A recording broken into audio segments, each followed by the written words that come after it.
Good evening. Welcome to the Tuesday, May 14th, 2019 Board of Education meeting. The board has been in closed session since 7 o'clock for the item listed on the agenda. We have 6 board members present and 1 absent, and at this time we'll stand for the pledge. Pledge allegiance to the flag of the United States of America and to the republic for which it stands, one nation, under God, indivisible, with liberty and justice for all.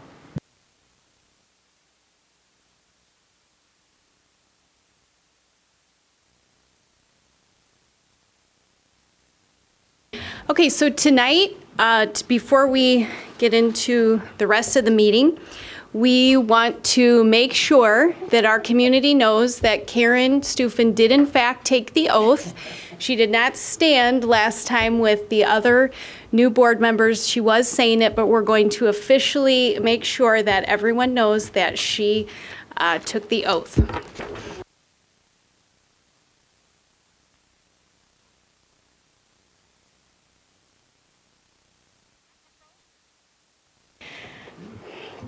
All right.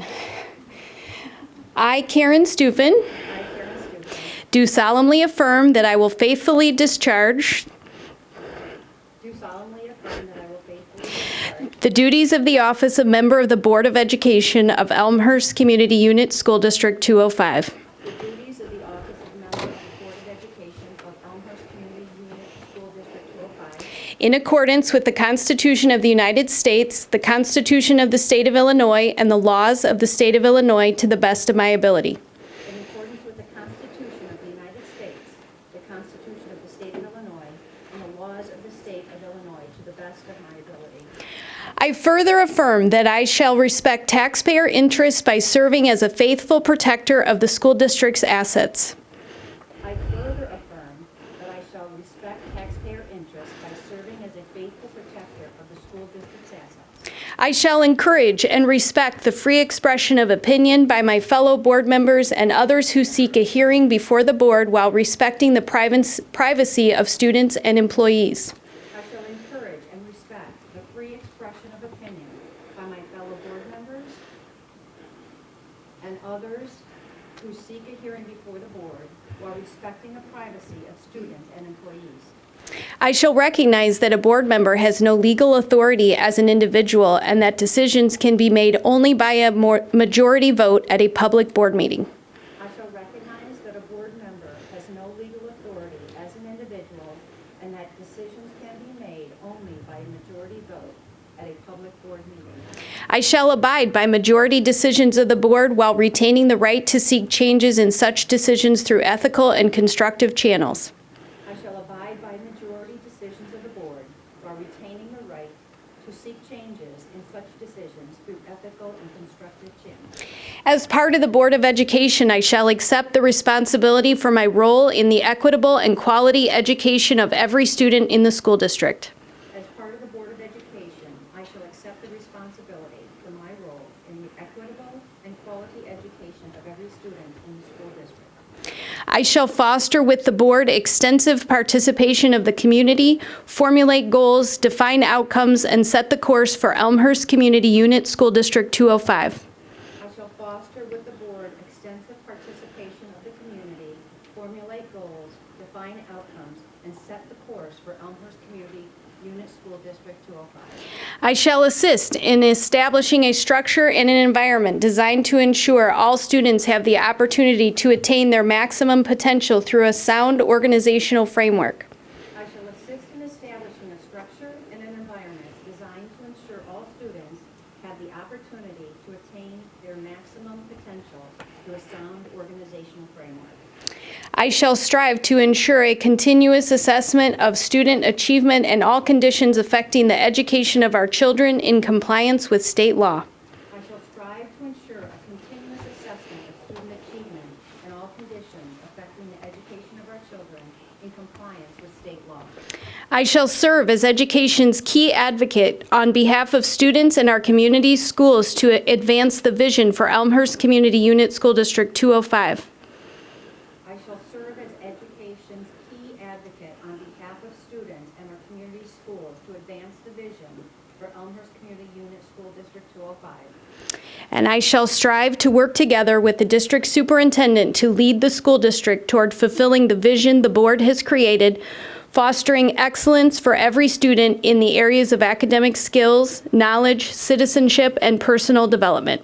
I shall strive to work together with the district superintendent to lead the school district toward fulfilling the vision the board has created, fostering excellence for every student in the areas of academic skills, knowledge, citizenship, and personal development. Okay, welcome to your third term. Congratulations.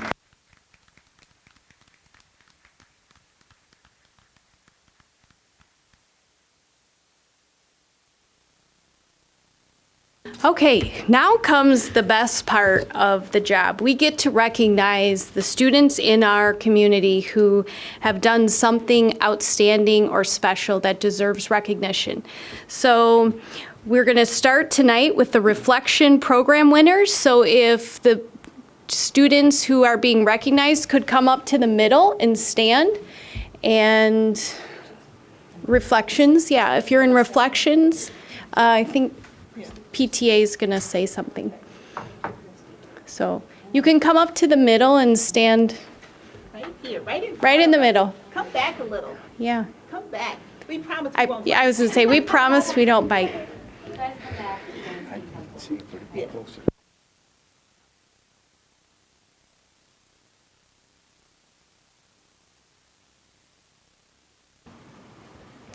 My name is Christy Amendola, and I am happy to be here on behalf of the PTA Council.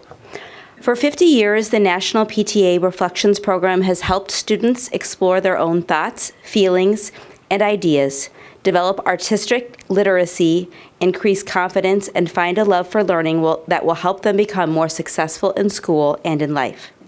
Reflections is a national PTA arts program that asks children to get creative. Students are invited to create works of art in any of 6 different arts categories, reflecting upon a different theme each year. The 6 art categories are dance choreography, film production, literature, music composition, photography, and visual arts. The theme for the 2018-2019 school year was Heroes Around Me. Each year, over 300,000 students nationwide in pre-K through grade 12 create original works of art. This year, Elmhurst had 112 entries, with 27 advancing to the region, 24 advancing to the state, and 3 advancing to the national level. Those Elmhurst students that advanced to national are Nick Delajanis, a 2nd grader at Lincoln School with his music composition Teamwork; Chelsea Pinto, a 4th grader at Edison School with her visual arts entry, My Hometown Heroes; and Lily Ann Tompos, a 5th grader at Jackson School with her dance choreography, Hero in You.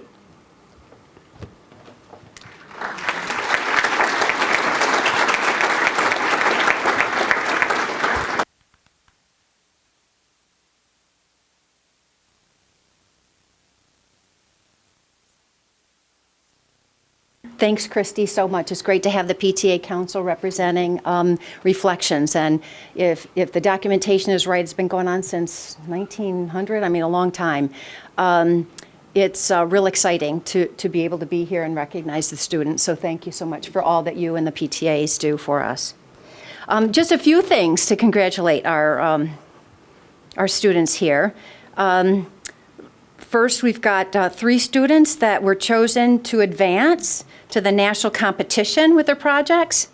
Jackson Elementary student Lily Tompos with her dance choreography piece, Hero in You. Lincoln Elementary student Nick Gialanis.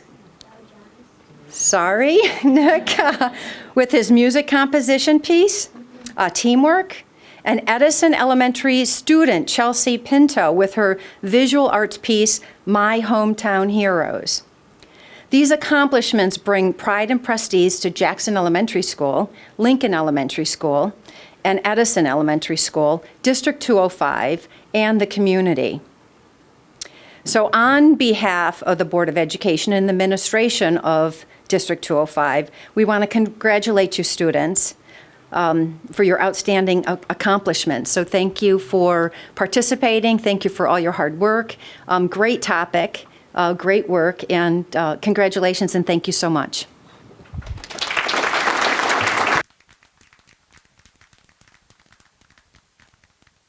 So students, I have something for you, and then what we typically do is have you shake everyone's hands, starting with Jenna at the end of the table here, and go around to all the board members and the rest of the team, all right?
Okay, next we have the Coderush National Finalists, the Churchville Coders. So if their teacher and all of them would come up to the middle, please.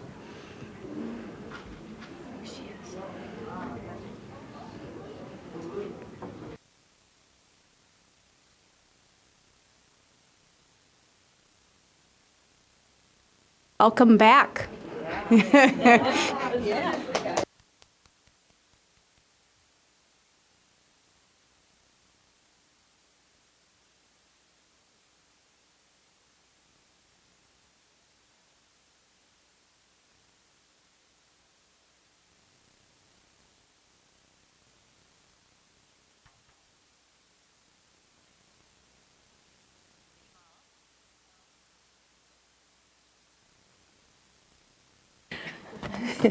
Hi, everyone. Want to introduce you guys to the Churchville Coders. We had a group of 26 coders this year in the club. One of the big things they learned was how to code in CodeMonkey, which is a CoffeeScript language, which is similar to JavaScript. They also dabbled a little bit in Python. They used Scratch. And a Tinker. So they did a lot of block coding, they did the JavaScript, and they did a little bit of Python. So the Coderush competition happens every year in February, March timeframe. This year we had 3 teams. We had a team of girls that also had our one representative from the male side of the house, Ben. And then we had a team of 6th graders that competed, and then we had another team of all boys. What's great about the way these 3 teams work together is they totally supported each other. They all worked on the challenges. They made all the decisions on their own. They problem solved together, collaborated, came up with plans of how they would share their solutions with each other, because the whole goal of the competition is to be the first group to finish the challenges with 100% of the code correct. So there were a lot of late nights and there were a lot of weekends. The students gave it their all, and Coderush is 3 through 5 and 6 through 8 grade categories.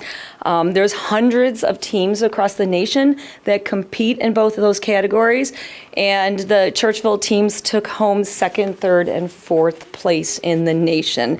So these are your 2nd and 3rd place people, and Evan is representing our 4th place team. I'm very proud of them. They worked together so well, and they made Churchville and District 205 very proud.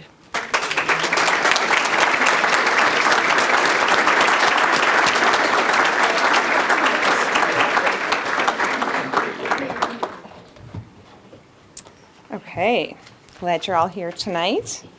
This sounds like a fantastic program, and anytime that you can learn something new and have it be fun at the same time with a team of your friends and put a little competition in there, and it doesn't get much better than that. So I did look up this program a little bit, and when I went to the webpage, the first thing I saw was nice pictures of you guys representing Elmhurst, so great job.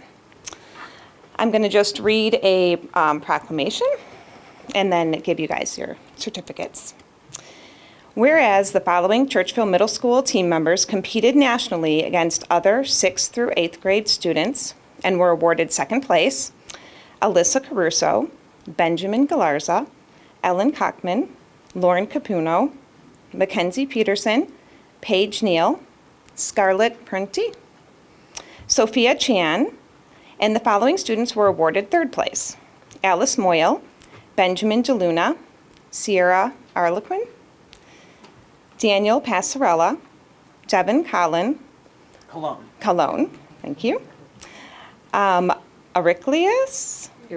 Ericles, and Papanu? Thank you. Malwina Zelig Simon, Jeffrey Liu, and Nolan Stevens. Whereas as a reward for their second and third place standing, the Churchville Coders teams received a Code Monkey official trophy plaque and a yearly classroom subscription to Code Monkey's programming solutions. And these accomplishments bring pride and prestige to Churchville Middle School, to District 205, and to the community.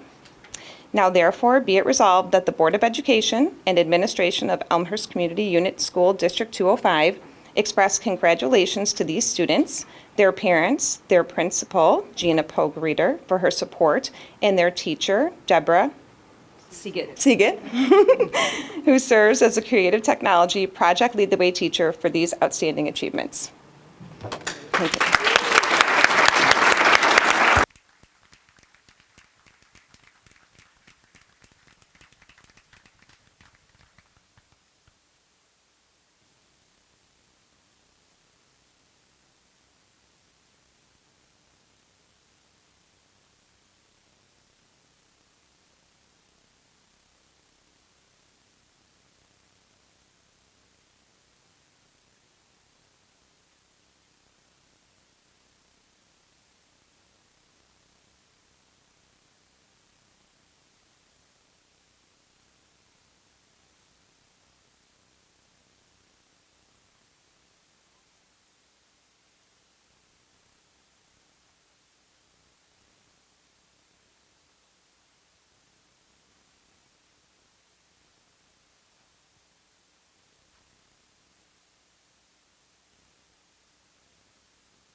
Okay, next on the agenda, we have some familiar faces to me, at least, the National Merit finalists. If you would please come up and stand in the middle, please.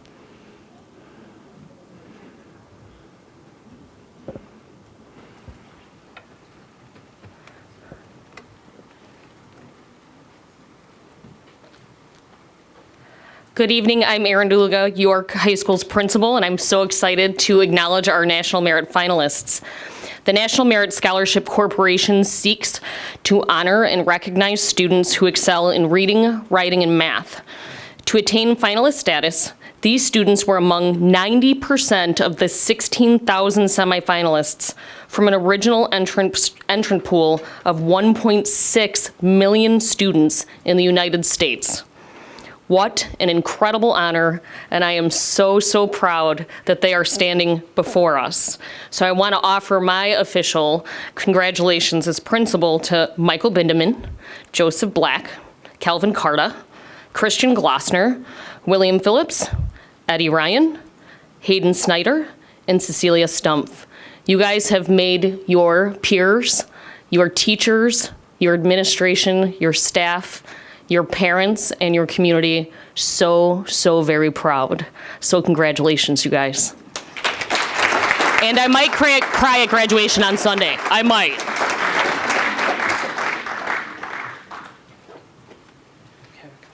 Sure. Great, thank you, Aaron. First of all, just congratulations to you all. Yeah, feel free to stay. I need a buddy. I need a buddy.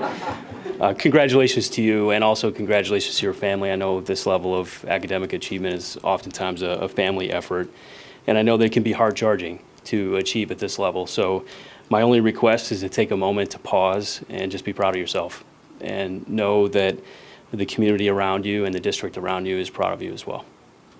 So with that, I will read the following. Whereas the following York Community High School class of 2019 students, Michael Bindeman, Joseph Black, Calvin Carta, Christian Glossner, William Phillips, Edward Ryan, Hayden Snyder, and Cecilia Stumpf have been named as finalists by the National Merit Scholarship Corporation.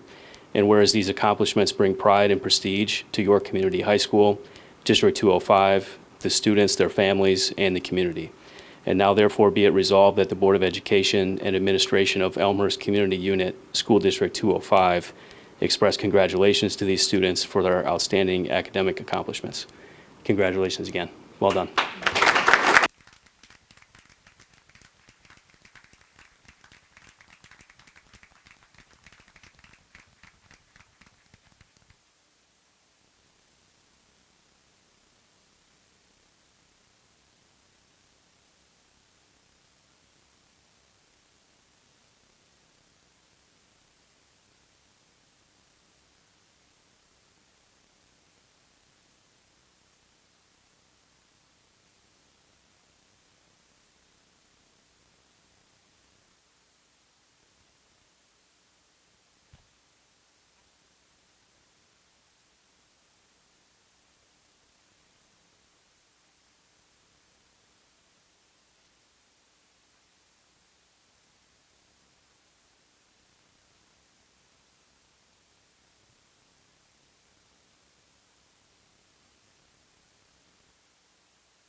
What's her name?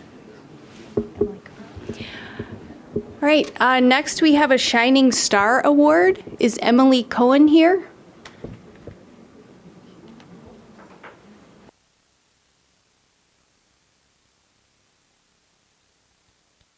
Come on up, Emily. You can stand in the middle and let us recognize you.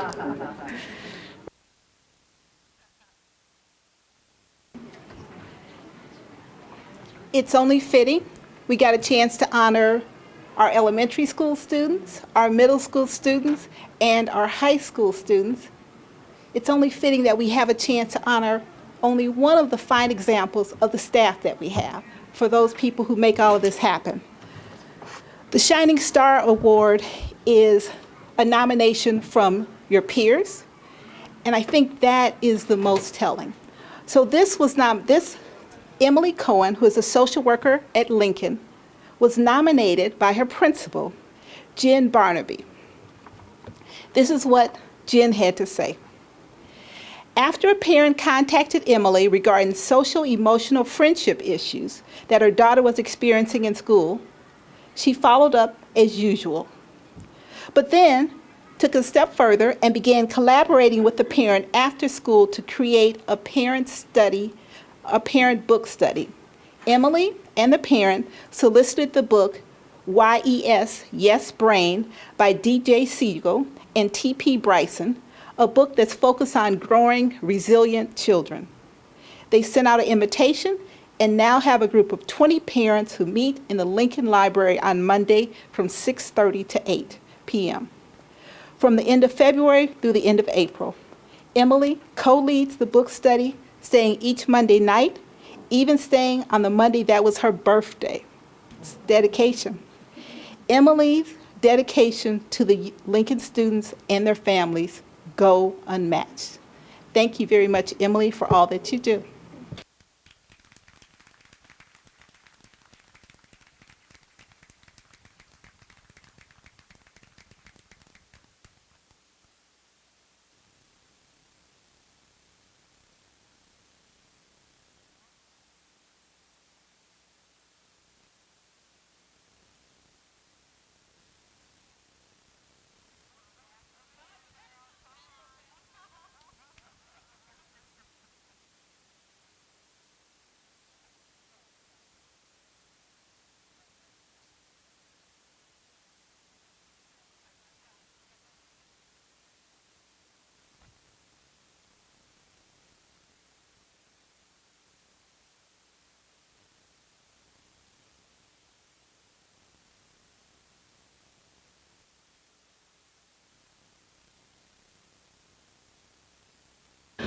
Okay.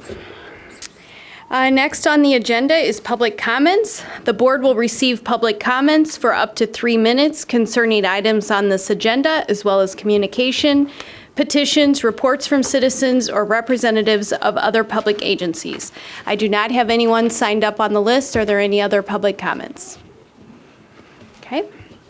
Then we will move on to reports and presentations. First up is the innovation team process and progress.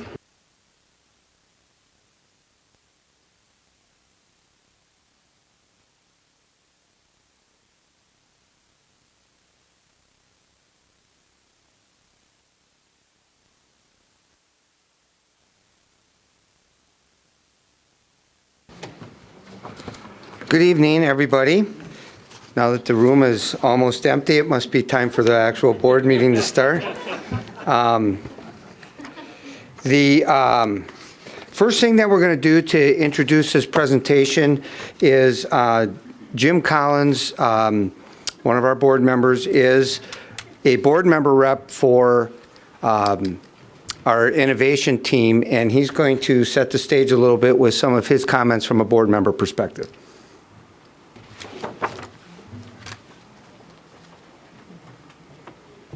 To the next slide, press the arrow there. Oh, awesome. Thank you. You know, as a board member or the few taxpayers that are left, you have to ask, why are we going through the process, spending the effort and the resources that we are in what you're about to hear about? Here's my best explanation and a little bit of history, and bear with me, I'll tie it all together, I promise. In 1905, Einstein published his theory of general relativity, which suggested the existence of black holes. Many scientists, as Dr. Moyer pointed out, in the community at the time, scoffed at the ideas that Einstein presented.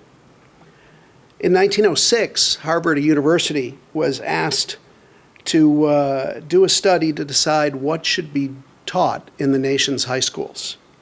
They asked several industrialists, including Andrew Carnegie, to join them on this committee to decide what the nation would teach in our high schools. Now, you know, again, at the time, only the elite went to college. So at the end of high school, that was the end of most people's education.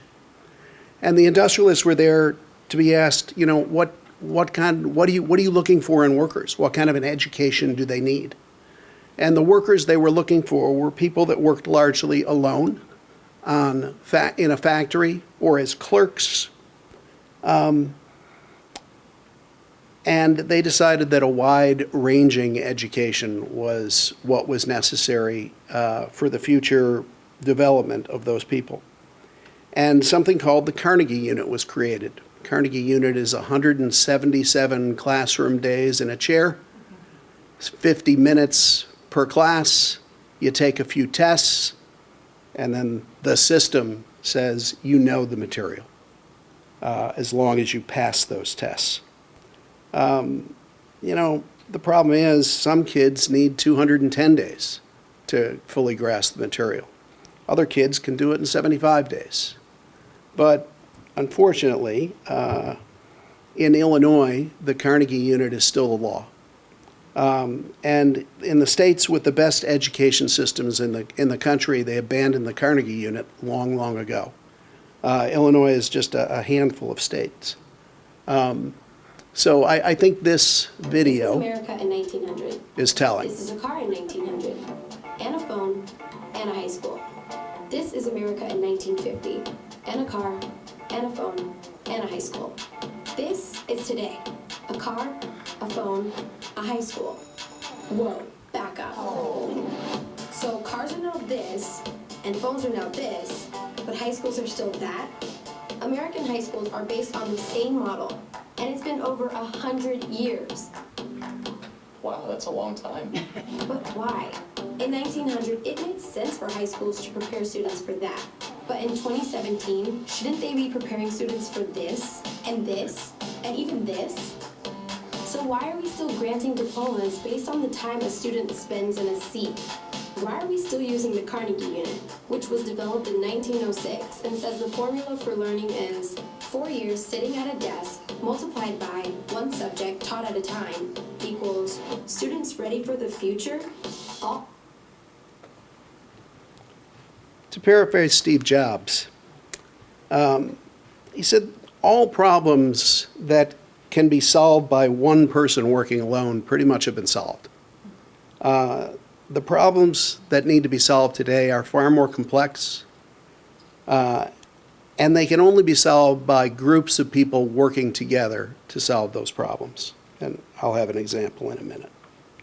So, you see, while you feel your child might be getting a great education in District 205, and I contend they are, but while they sit at their desks all alone, we have to ask, are we educating our students for the right century?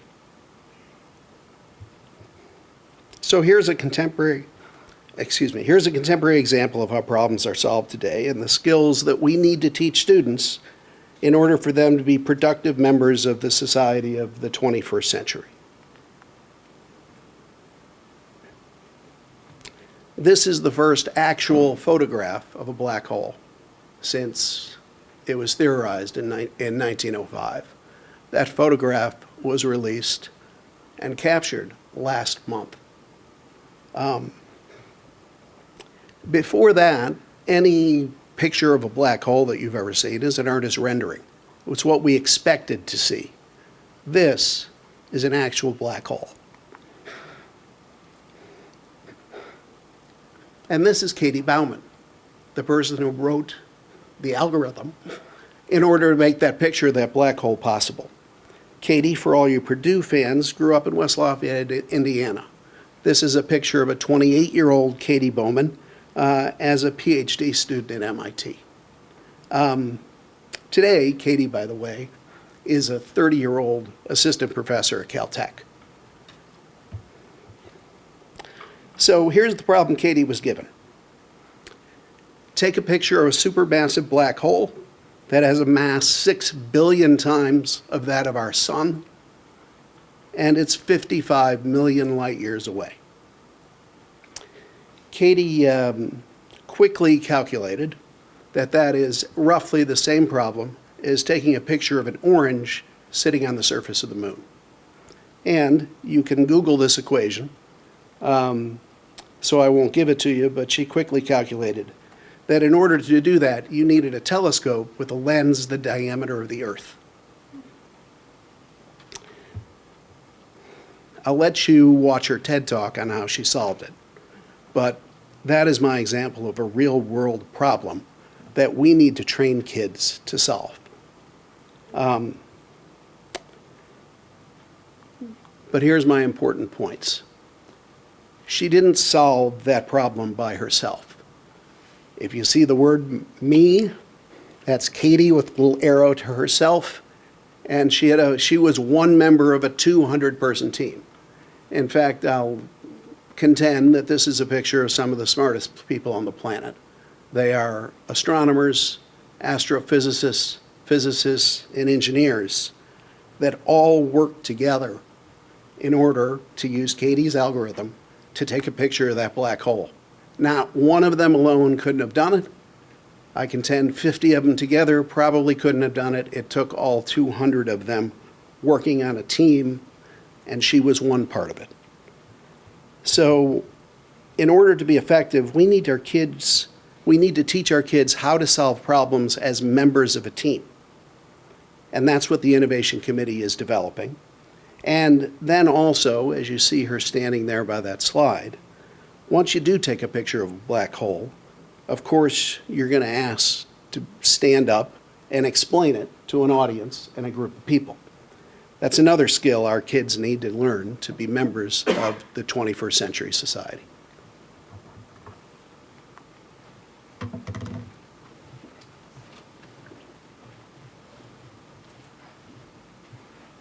All right, thank you, Jim.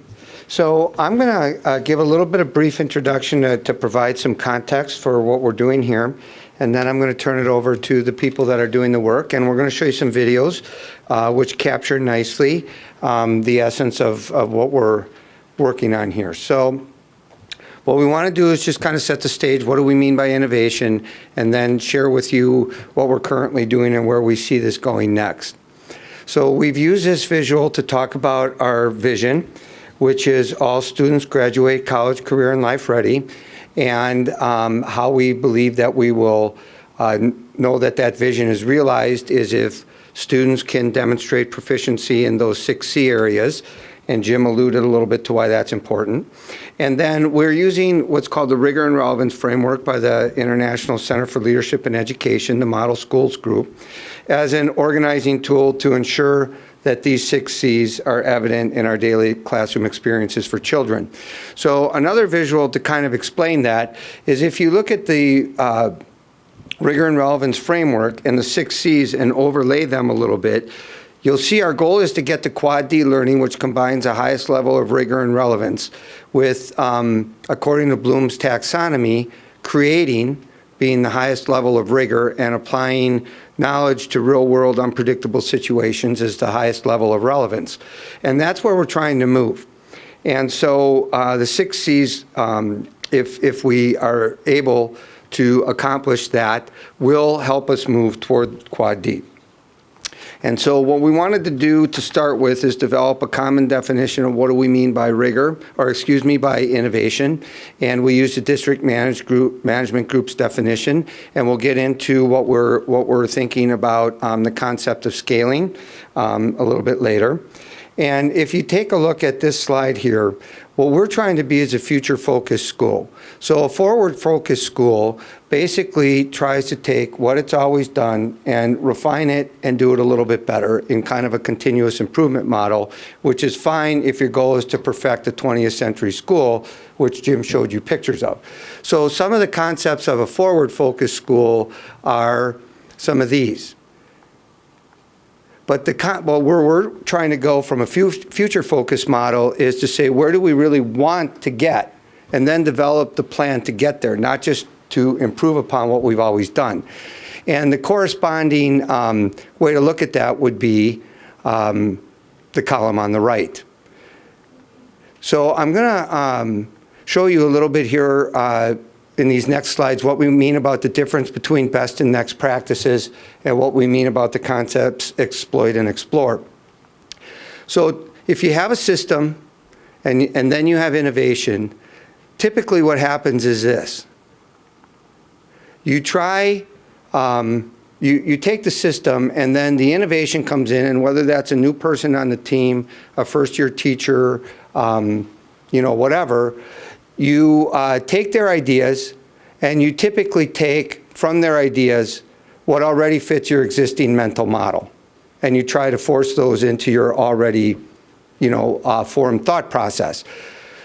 What you do there is that's where you're basically forward focused, and you're just refining best practices. And what you're doing there, what you end up chopping off, that's next practice, and what you chop off is innovation.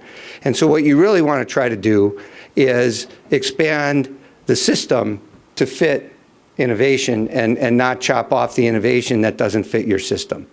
And so that's one way to look at it. And another way to look at this concept here of what we're trying to do with innovation is we're giving our innovation teams a lot of freedom to break the rules, suspend the rules. Let's say suspend the rules. That sounds less threatening.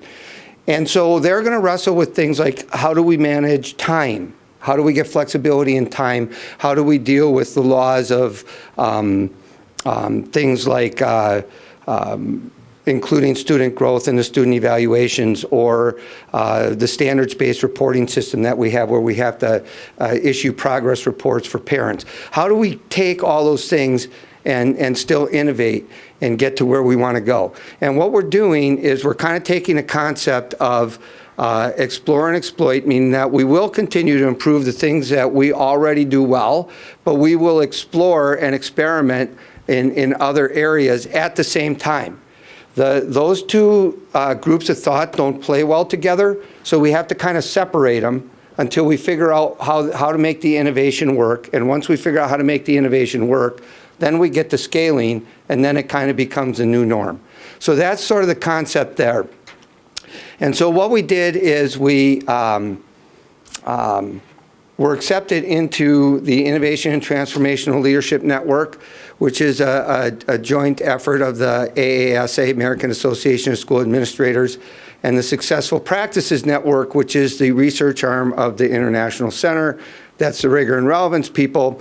And we came up with this GPS statement, which is a purpose statement, but the acronym GPS obviously connotes the future focus kind of concept of where are you trying to get to. And we tried to incorporate the idea of the vision and the 6 C's into the definition of innovation, so that we could say, as an organization, this is how we want to approach our work on the innovation team. And what we decided we wanted to do was to look at interdisciplinary learning. The reason being, if you look at that rigor and relevance framework, the key toward getting over toward the quad D and getting over toward higher levels of rigor and relevance is breaking down traditional content barriers that we typically have established in schools, i.e. Carnegie units, credits, English. It's time for English now we write. One of Bill Daggett's lines that he uses a lot is the most emerging field that we have now currently is data analytics. Is that math or science? And do you have a data analytics department chair at your high school? So the concept being is that this stuff can no longer be compartmentalized, and that's where we're trying to get to with our work.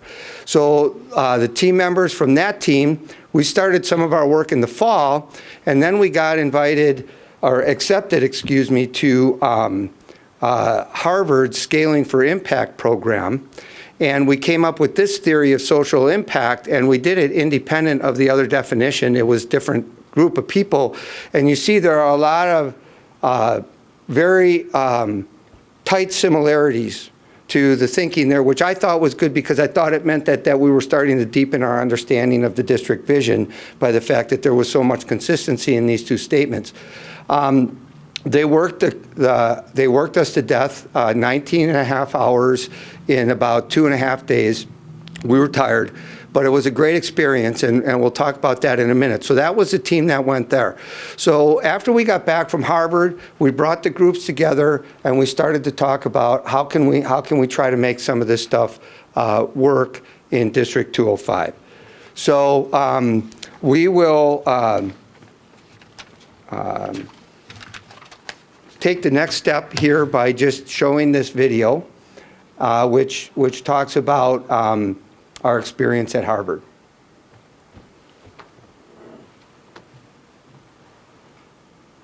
The goal of the session was really about how to take an idea and bring it to scale. So for us, the purpose was to take an idea that we have about interdisciplinary learning and integrated learning and think about, in a sort of systematic and careful way, how can we take that idea, grow it, and spread it so that it really has the opportunity to affect all of our students in the district. In our workshop time, we really worked on an action plan for scaling innovation to impact, so that we could take what we're doing with our mission and vision in District 205 and create a statement that we could all adhere to about getting kids college, career, life ready? I think the ability to really dig down and deep with our team and collaborate to kind of come up with what does this mean for us? What does scaling mean for District 205? How can we take the really powerful good things that we're doing and make sure that we are replicating them across the district? What is that going to look like? And having those deep conversations that were facilitated by Harvard doctoral students was very powerful because it was able to get at things that maybe we wouldn't have thought of had other people not been there to question. Some of the things we focused on when we were there was the idea of change, how we can be change agents, and how we can take this vision of interdisciplinary learning and scale it throughout the district. I think that we believe that through this interdisciplinary learning approach that we are going to be able to help our students become life and career ready for the future. I think we really did come out with a pretty good idea of using some of the models and tools that they gave us of a plan for how we would think about scaling and then how we would sort of know if that plan was working. So that to me was really helpful.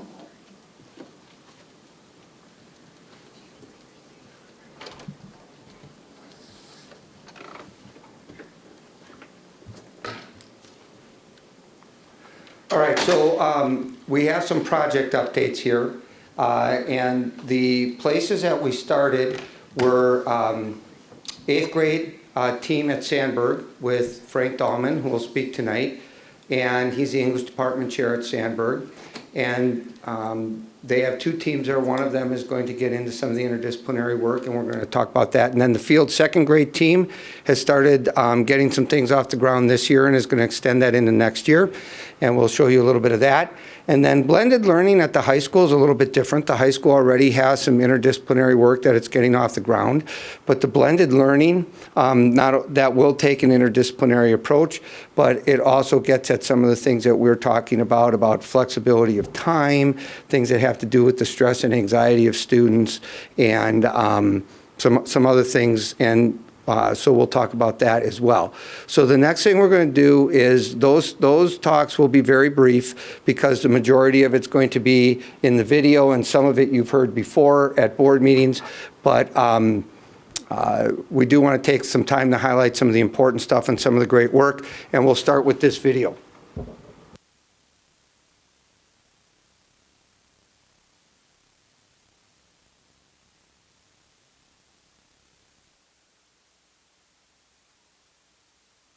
Standards-based reporting, and to look at science, social studies, ELA, so reading and writing, and to embed those all together so we would be able to have several pieces of information to report out on for our students, but also integrating that all together into one.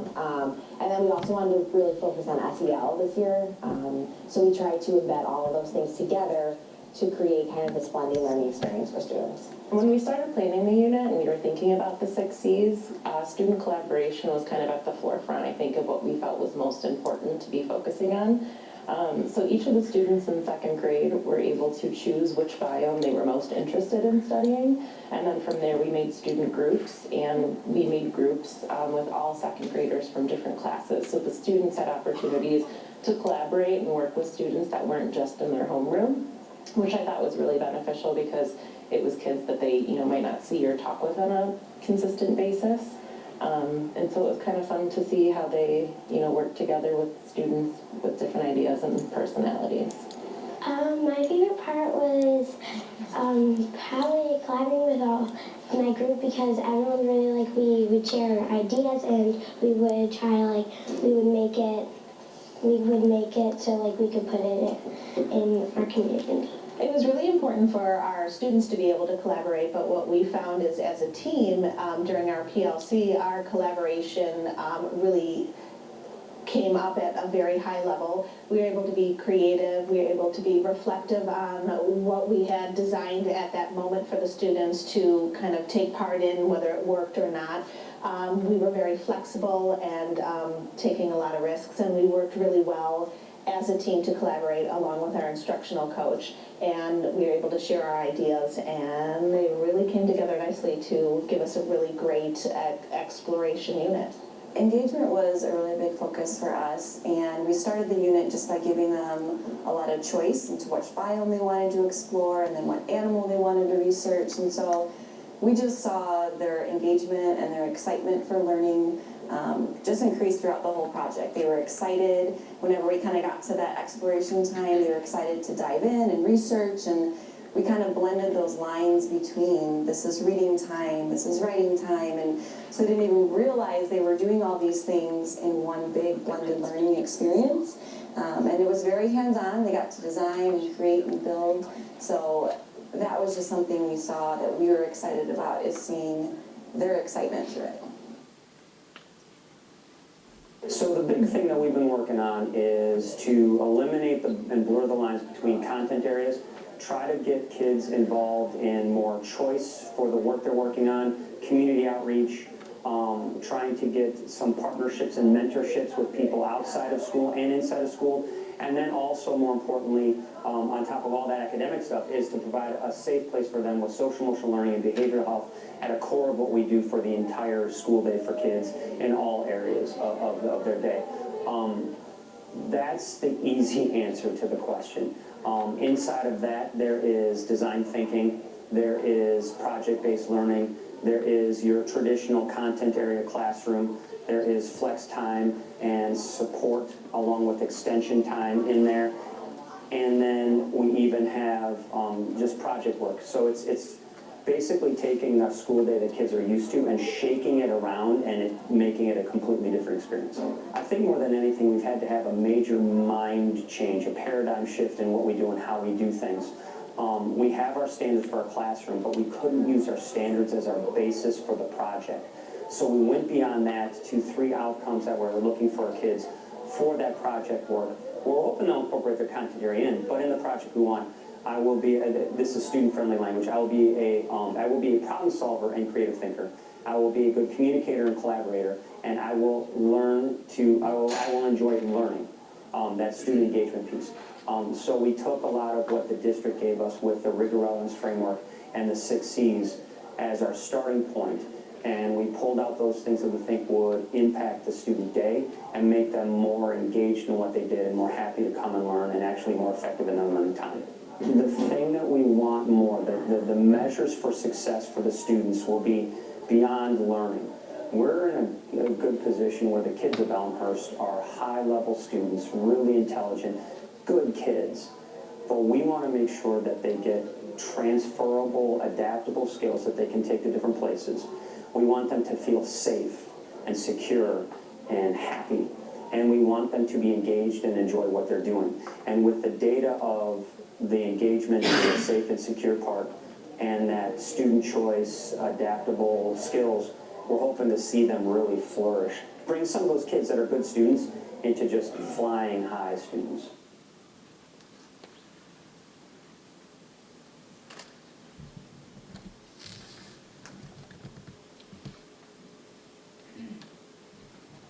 All right, so we're going to let Frank add a little personal perspective here, and Heidi and Aaron, and then we'll wrap it up with Mary Ann explaining to you a little bit about how we're going to try to take a look at outcomes and some next steps.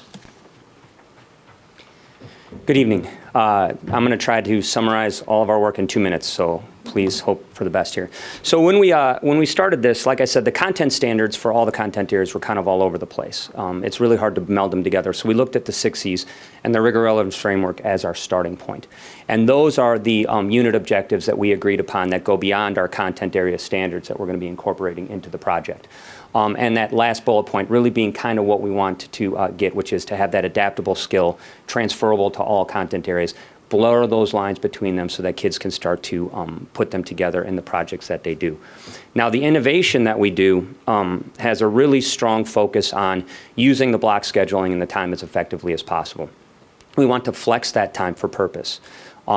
Have kids getting supports in areas that maybe they need a little more help in. Maybe the kid is struggling in English or math. They can take some of that block time and we can get them those supports.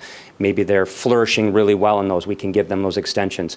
But that second bullet point, the behavioral health and SEL, is something that we've spent a lot of time working on with Ruth Bahe and Christy Gumbach at our school. We have actual lesson plans and things that we can do in our actual classrooms and in our seminars to give kids some of those behavioral health supports to get ahead of the issues before we get to the intervention and the treatment phase. We want to get them feeling healthy and happy and have places they can go and talk about those things.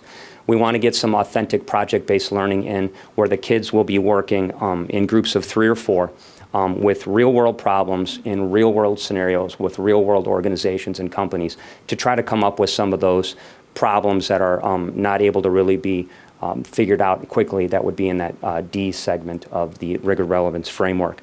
And a lot of student choice involved in that as well. Our schedule weekly is going to be academic at this point, Monday, Wednesday, Friday, and Tuesday, Thursday would be that flex time for purpose. And we would be using that block scheduling time, that common time, to be able to make those groups work together, high collaboration time, a lot of time to support kids that need that support, and maybe even some of that SEL and behavioral health stuff engaged in that portion as well.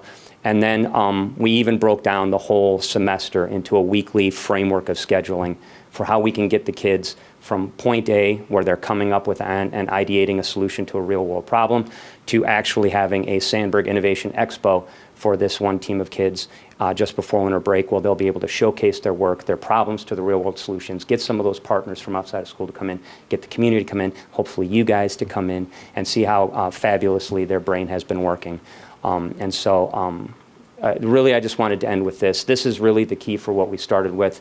The 6 C's was kind of our starting point and really pushing things up into that D quadrant of the rigor relevance framework. So I was a little over, but I think I did well. Thank you.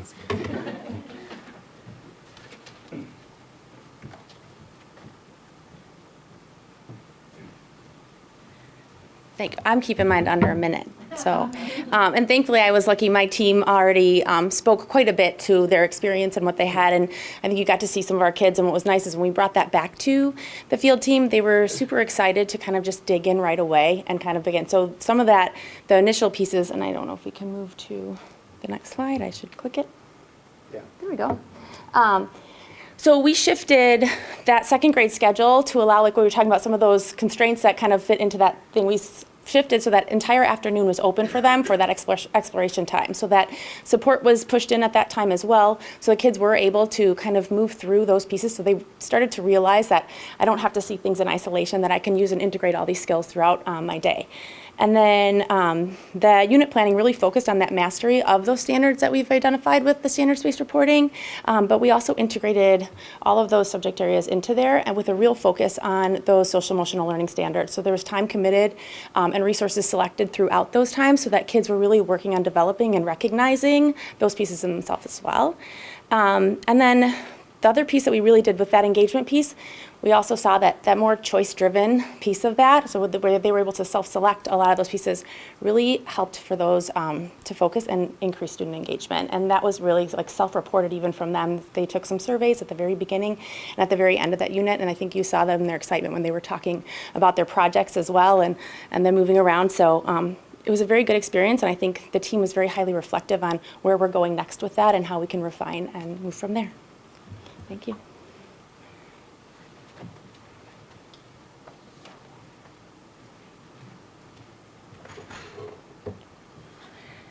So Dr. Cohen and I were able to give a presentation in some more depth about blended learning at the high school level a couple months ago.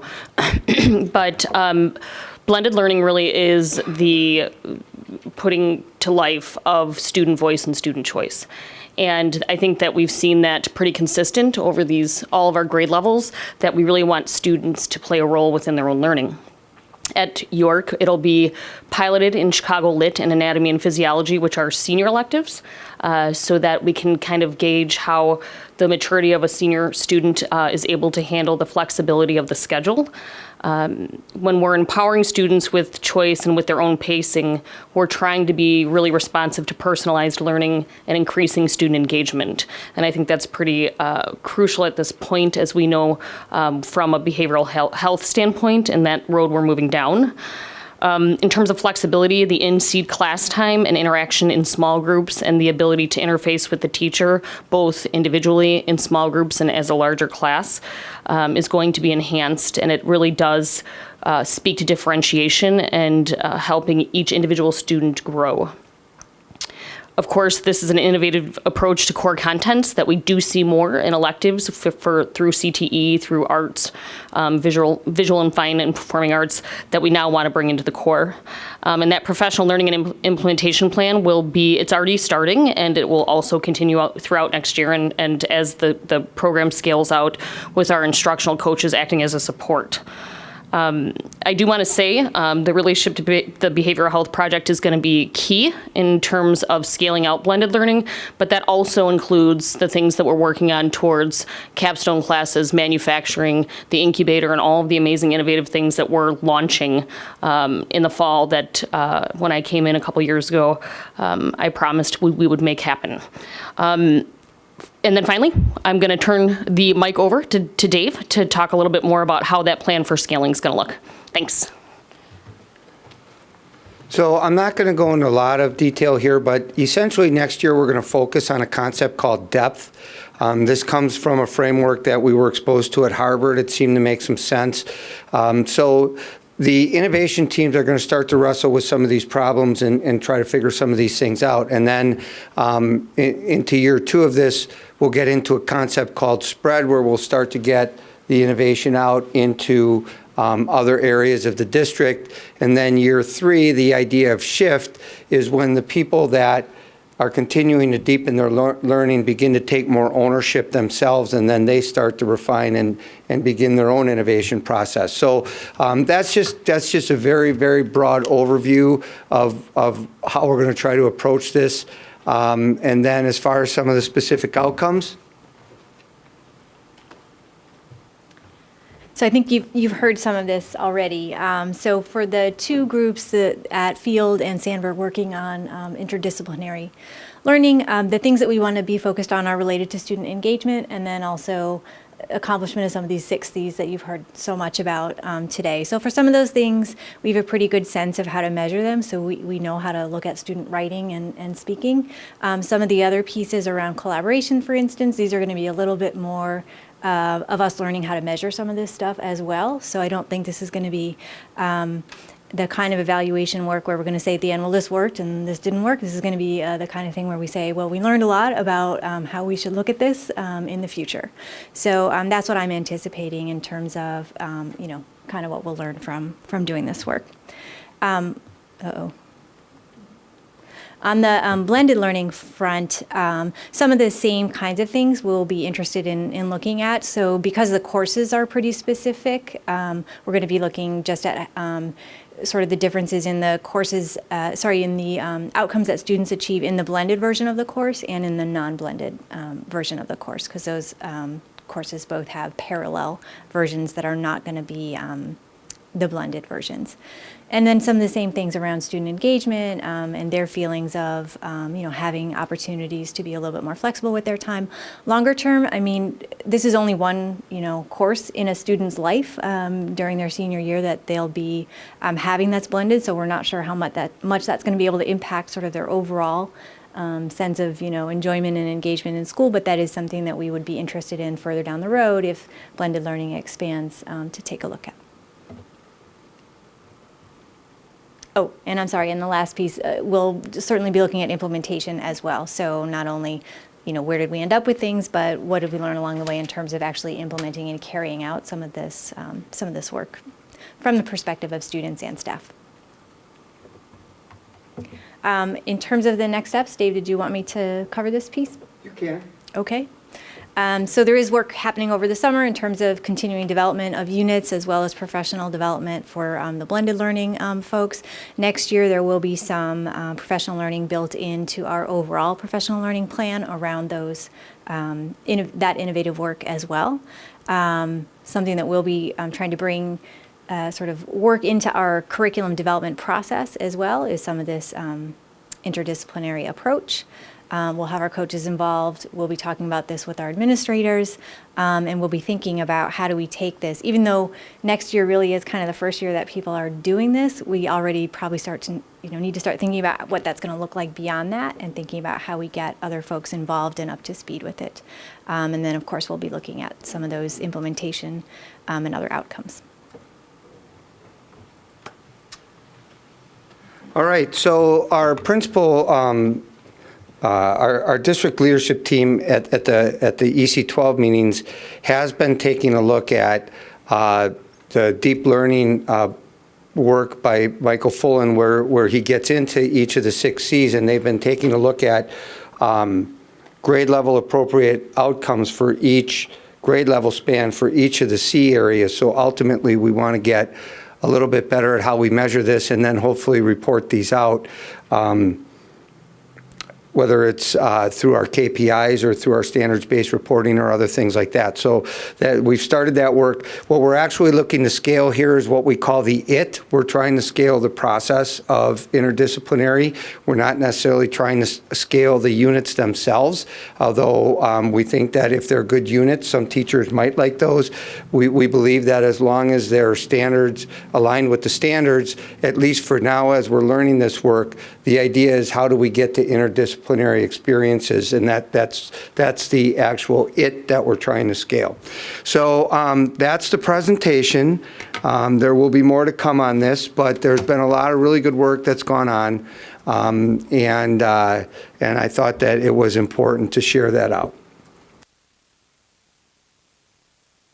Okay, thank you. I think I speak for everybody that, we appreciate you starting the work, and I know it's extra thought. It's a new challenge, getting people on board, and so thank you for doing that. And then I don't know if anybody has any questions beyond that, or nope. Okay, so thank you very much, and thanks for all your enthusiasm too. So thanks. Okay. All-day kindergarten. I haven't been up here for a while, so I just wanted to remind everybody that I'm still here. But as far as all-day kindergarten... Your name's not on the list. Yeah, I know. As far as all-day kindergarten goes, we do have some very exciting stuff to share with you tonight. I think this is just a terrific time in the district to be able to have gotten to this point where we can show you that there is a plan. So what we want to accomplish here with this presentation is go over the implementation plan that we're recommending. And so the subcommittees that we formed will each have a recommendation related to their area of work. And we're hoping that if you give us some impact, if you're satisfied with where we're at, that's great. If you give us some input, we would obviously take that into account and make refinements. But we would like to have this voted on at the May 28th board meeting for reasons that will become evident in the presentation, but we have to do a lot of implementation work in the fall. We have to accelerate kindergarten registration to get this off the ground.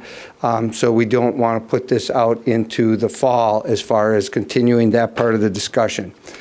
So we've talked about this a little bit, and we typically try to show you where these things relate to our learning and teaching priorities. So the work tonight relates to primarily to that second bullet, which has a lot to do with whole child development, which we've been talking about, the 6 Cs, and of course our KPI, reading on grade level by 3rd grade. So a little bit about how we got here. You can see that we're rapidly becoming an outlier by not having an all-day kindergarten option for our families. And we had an all-day kindergarten study. As part of our community engagement process, we've done 2 quantitative phone polls as part of that process that had all-day kindergarten questions in them.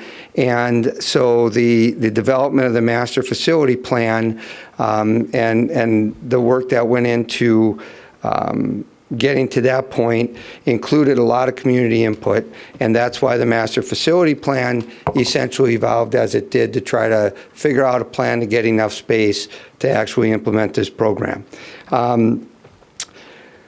The community said that it wanted all-day kindergarten with a strong preference for it to be offered at neighborhood schools.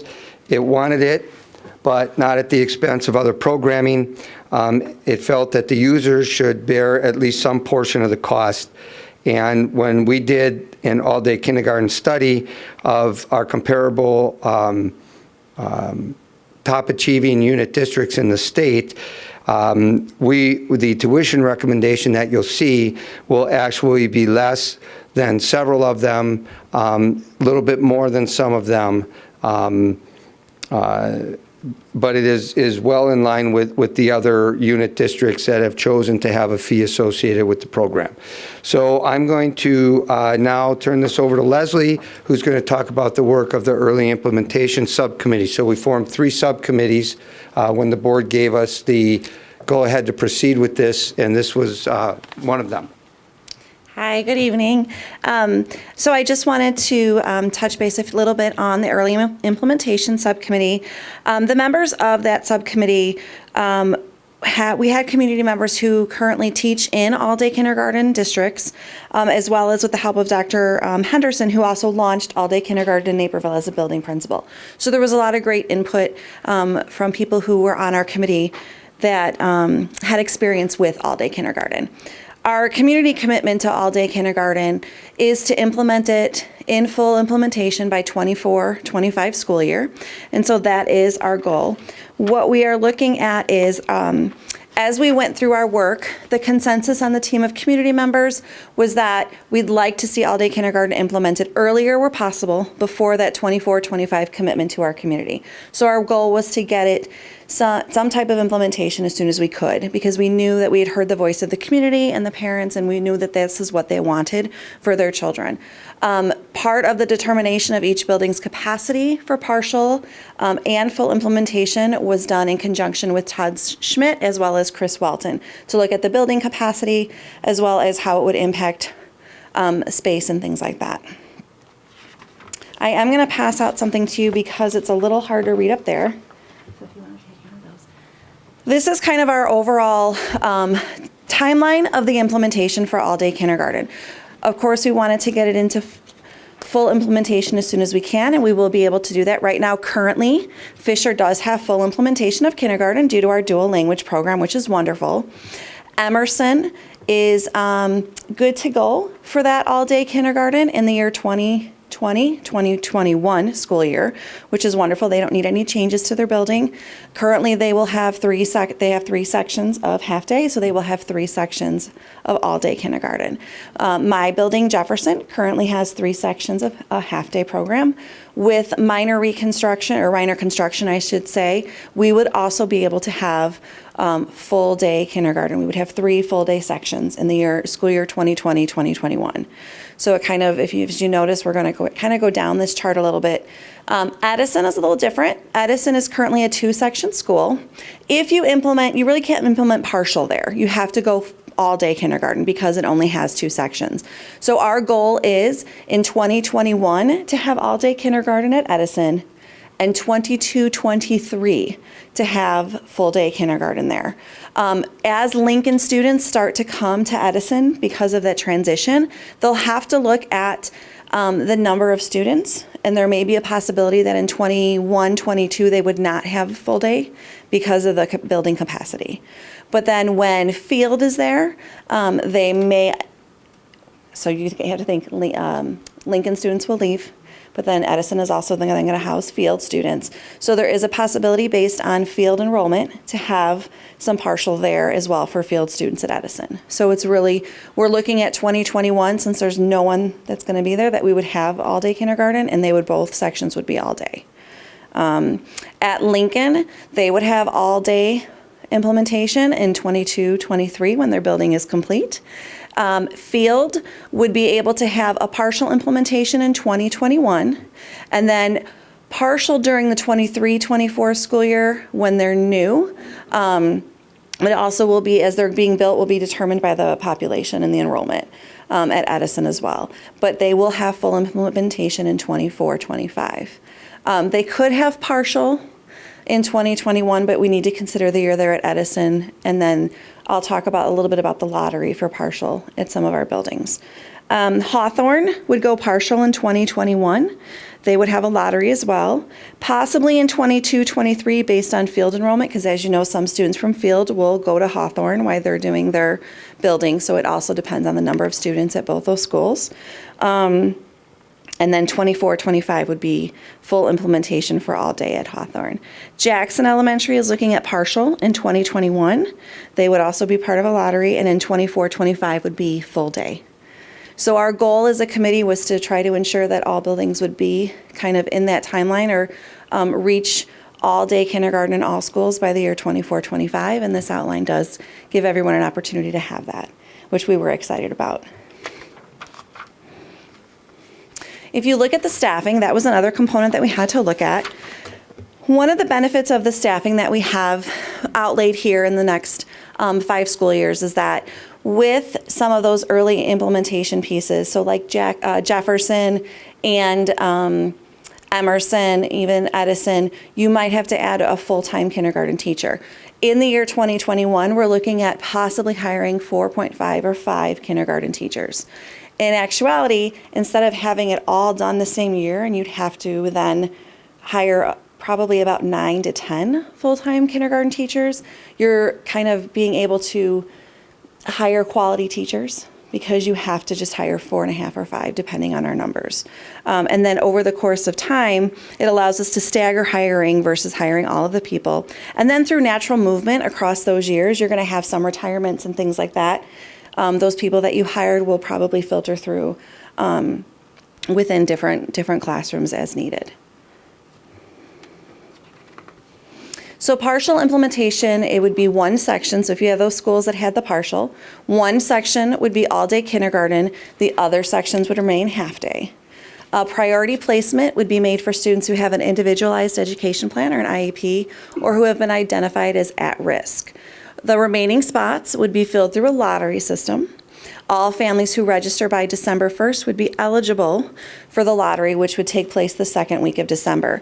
When we talk about our timeline, one of the big things, and I know this just being a principal in the district, is when we do kindergarten registration currently in February, parents have already been outside at 3 a.m. standing in the cold because they register for some of the programs that their children have to attend for the remainder of the day. So if they have morning kindergarten, they try to register for like afternoon at the Y. And so there's a lot of concern from parents about finding half-day childcare. And so we're hoping through our timeline, which I'll present in a second, we'll give them that opportunity with the lottery, with some of those partial and some of those full-day implementations to not have to worry about that as much. And so we increased the timeline earlier so that they'll know by the time registration for these other programs are taking place, whether they are in the full day program. So we were listening to those community members on our committee that have sat out in the cold to do that. One of the things that we as a committee had heard from the community was that transparency is extremely important. The community wants to know, the parents want to know, what is this plan going to look like? And we said that being as transparent as possible is the most important piece. Parents are willing and are gonna a lot of our community members that were on our committee had talked to their neighbors and things like that.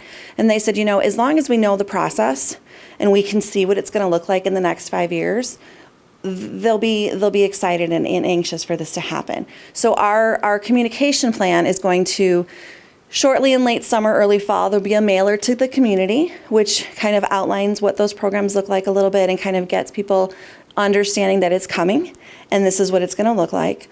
We'll have parent information meetings at the middle schools, so any of the feeders, so all of our feeder schools will go to certain middle schools September 3rd and 5th. We're moving kindergarten registration to October and November instead of February so that we have a good number and the community is understanding that they have to register their children. We will also do communication and outreach to local preschools because that was also a concern, just making sure they know those preschool students who are entering kindergarten and working with those communities so that they know and have communication about when registration is as well. The lottery, so once registration is closed, the lottery would be in December for those 2021 school year partial programs. And then we would do that lottery and notify parents so that they then, if they needed to find part-time childcare, if they were not picked in the lottery, they would have plenty of time to do that come January when the YMCA and those supporting programs are being offered. So our recommendation is offering all-day kindergarten prior to the 24-25 commitment to the community where space is available. that we will have partial implementation at Hawthorne, Jackson, and Field through a lottery system, and then priority enrollment given to students with IEPs or identified as at risk. So that is the component of the implementation piece. And then, Chris, you can talk about the tuition. So we have our tuition subcommittee. We had some very vocal and collaborative meetings. I'm grateful for the hard work of the tuition subcommittee members. We reviewed the findings from the all-day kindergarten study, and we inventoried and analyzed current community options. We determined the cost of all-day kindergarten per student, and we considered the number of free and reduced students, and we determined a tuition amount that would be a break-even or no additional cost for the district. And students in a specialized program, such as dual language or self-contained special education, will not pay tuition. So the standard tuition fee is $2,700 per year. There is a fee waiver process, so fees will be waived, and we'll have a reduced rate for those who qualify. The reduced rate is 50%, or $1,350 per year. We're going to have a payment schedule where there is a down payment of $270, which will be paid after the lottery and the acceptance, or $135 would be the down payment for the reduced, and then 9 monthly installments starting in August through April. And so now we'll have the curriculum subcommittee. Hello. I get the fun part of talking about what the curriculum gets to be. And the curriculum members, I have a couple of them that are here with me. We had a couple of kindergarten teachers that have implemented all-day kindergarten. I myself was an all-day kindergarten teacher before I came to the district, so I'm familiar with that. And then we also had administrators such as Michelle Thompson and Nikki Tamaro were also as part of this committee that really kind of already knew what the all-day kindergarten model could look like and could bring some talks and to expertise as we were talking through what the curriculum could look like. So the scope of our work really focused on creating a timeline and developing a scope and sequence for interdisciplinary units, which I thought was really timely as we were just talking about innovation before. Most of the units that we've designed are interdisciplinary units. We developed 3 interdisciplinary units of instruction. Trimester 1 would contain my different roles. Trimester 2 would be about innovation, and trimester 3 would be about the places they'll go. And we started focusing on these units by really looking at the kindergarten standards, which is going to be kind of the core of the different work, and then figuring out how we can go ahead and come up with some main ideas and questions that would go along with these topics, and all the standards that the kids need to learn during kindergarten really fit well into these 3 areas. So that's why we developed the interdisciplinary units of study, and we kept in mind that we have enough in content right now for the kids to be able to master, and what we really need to wanted to be able to go and do was to design the curriculum to really come up with that whole child concept, so it'd be less of a bridge between early childhood when they're in their pre-K programs and first grade at the same time too. And really focus on kind of giving them the opportunity to apply what they're learning and that time for play, which is really crucial for kids that are young and developing. So we also were tasked with kind of creating a daily schedule of what instruction would look like. So then we went on to our approach, which was that interdisciplinary approach that we were talking about. So what this really does is the units are set up on there. If you would like to go into the presentation at another point and review some of the scope and sequence, we have the primary kind of scope and sequence laid out for those units, and that's why I have one attached for the top up there, so you can see what interdisciplinary unit planning looks like if you wanted to take a greater look at what that looks like. And right now, this is really taking an approach to go ahead to the curriculum and figuring out how we can blend all these ideas together to come up with units that focus on integrating the social and the science studies and those social emotional standards and math and putting it all together so it's one big fun picture for the kids to be able to learn and grow from. So here's kind of a schedule of what all-day kindergarten could look like. Currently, this is what our half-day schedule looks like. So the morning routine is very tightly packed, as you can see. There's a lot of the things that are in there. The one thing that we did want to also keep to remember is, because we will always offer a half-day kindergarten option here in Elmhurst, that we needed to have those core subjects still taught in the morning. So this is what the half-day schedule will look like, what looks like currently, and then I can show you what a modified all-day schedule will look like. So this is kind of what will remain in place for some of those half-day programs. And then this is what it will change to look like if we implement to a full-day model, what half-day students will experience, and then what an all-day kindergarten program would look like. So for an all-day schedule, we are going ahead and adding on 25 minutes of instruction in order to be able to go ahead and focus more on phonics and handwriting at the same time too. So we're adding more time into there. We're also adding 20 minutes onto the literacy block to be able to get a full hour of literacy in the morning at the same time.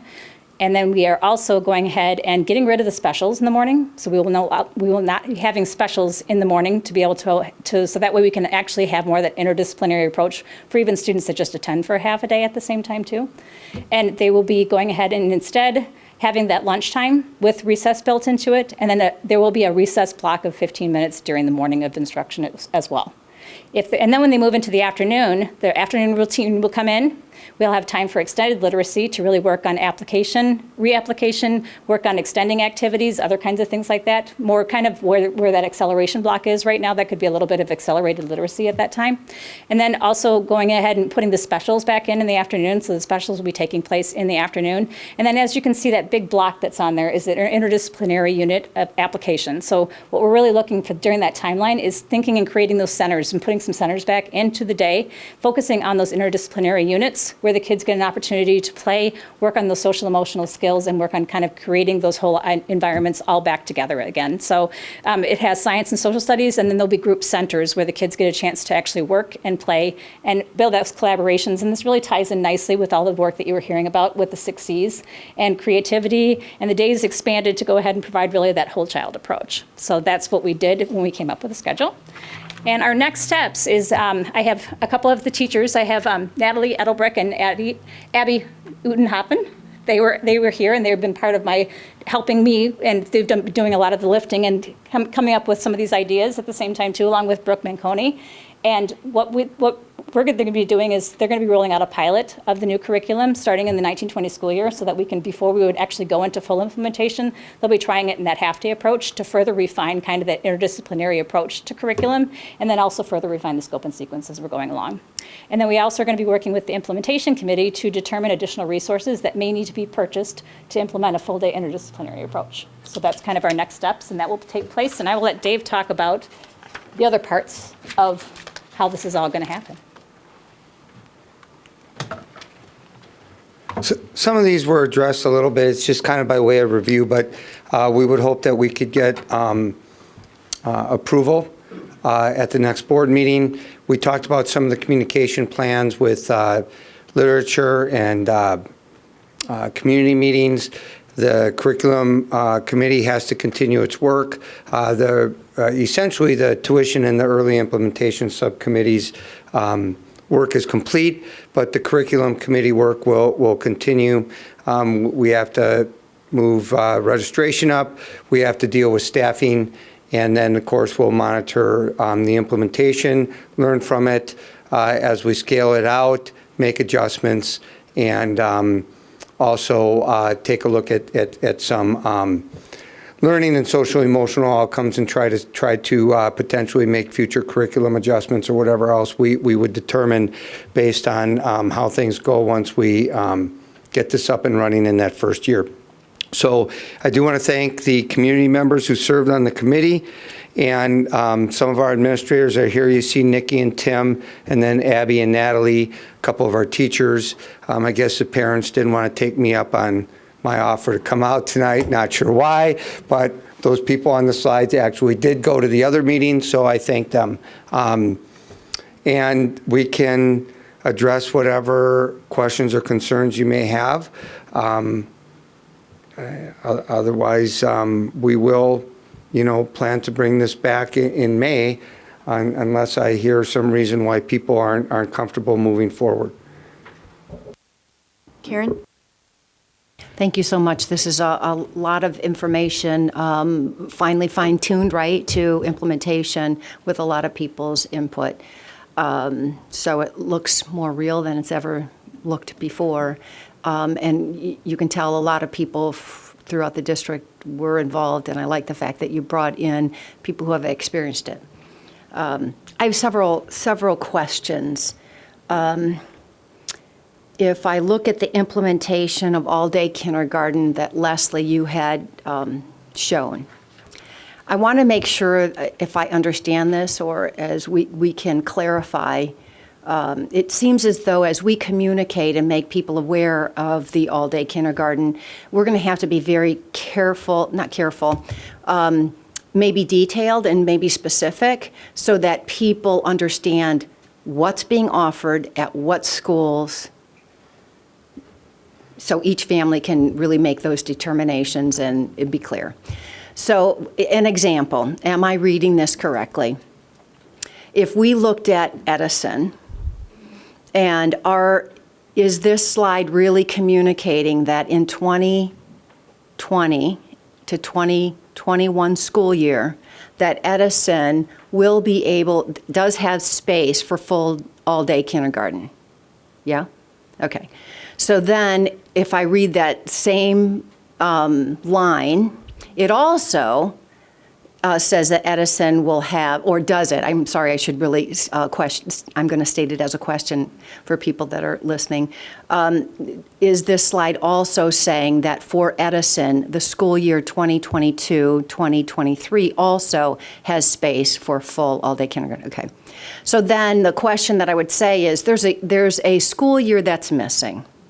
So this is a clarification I want to make sure. If I'm reading that, am I making the correct or incorrect interpretation?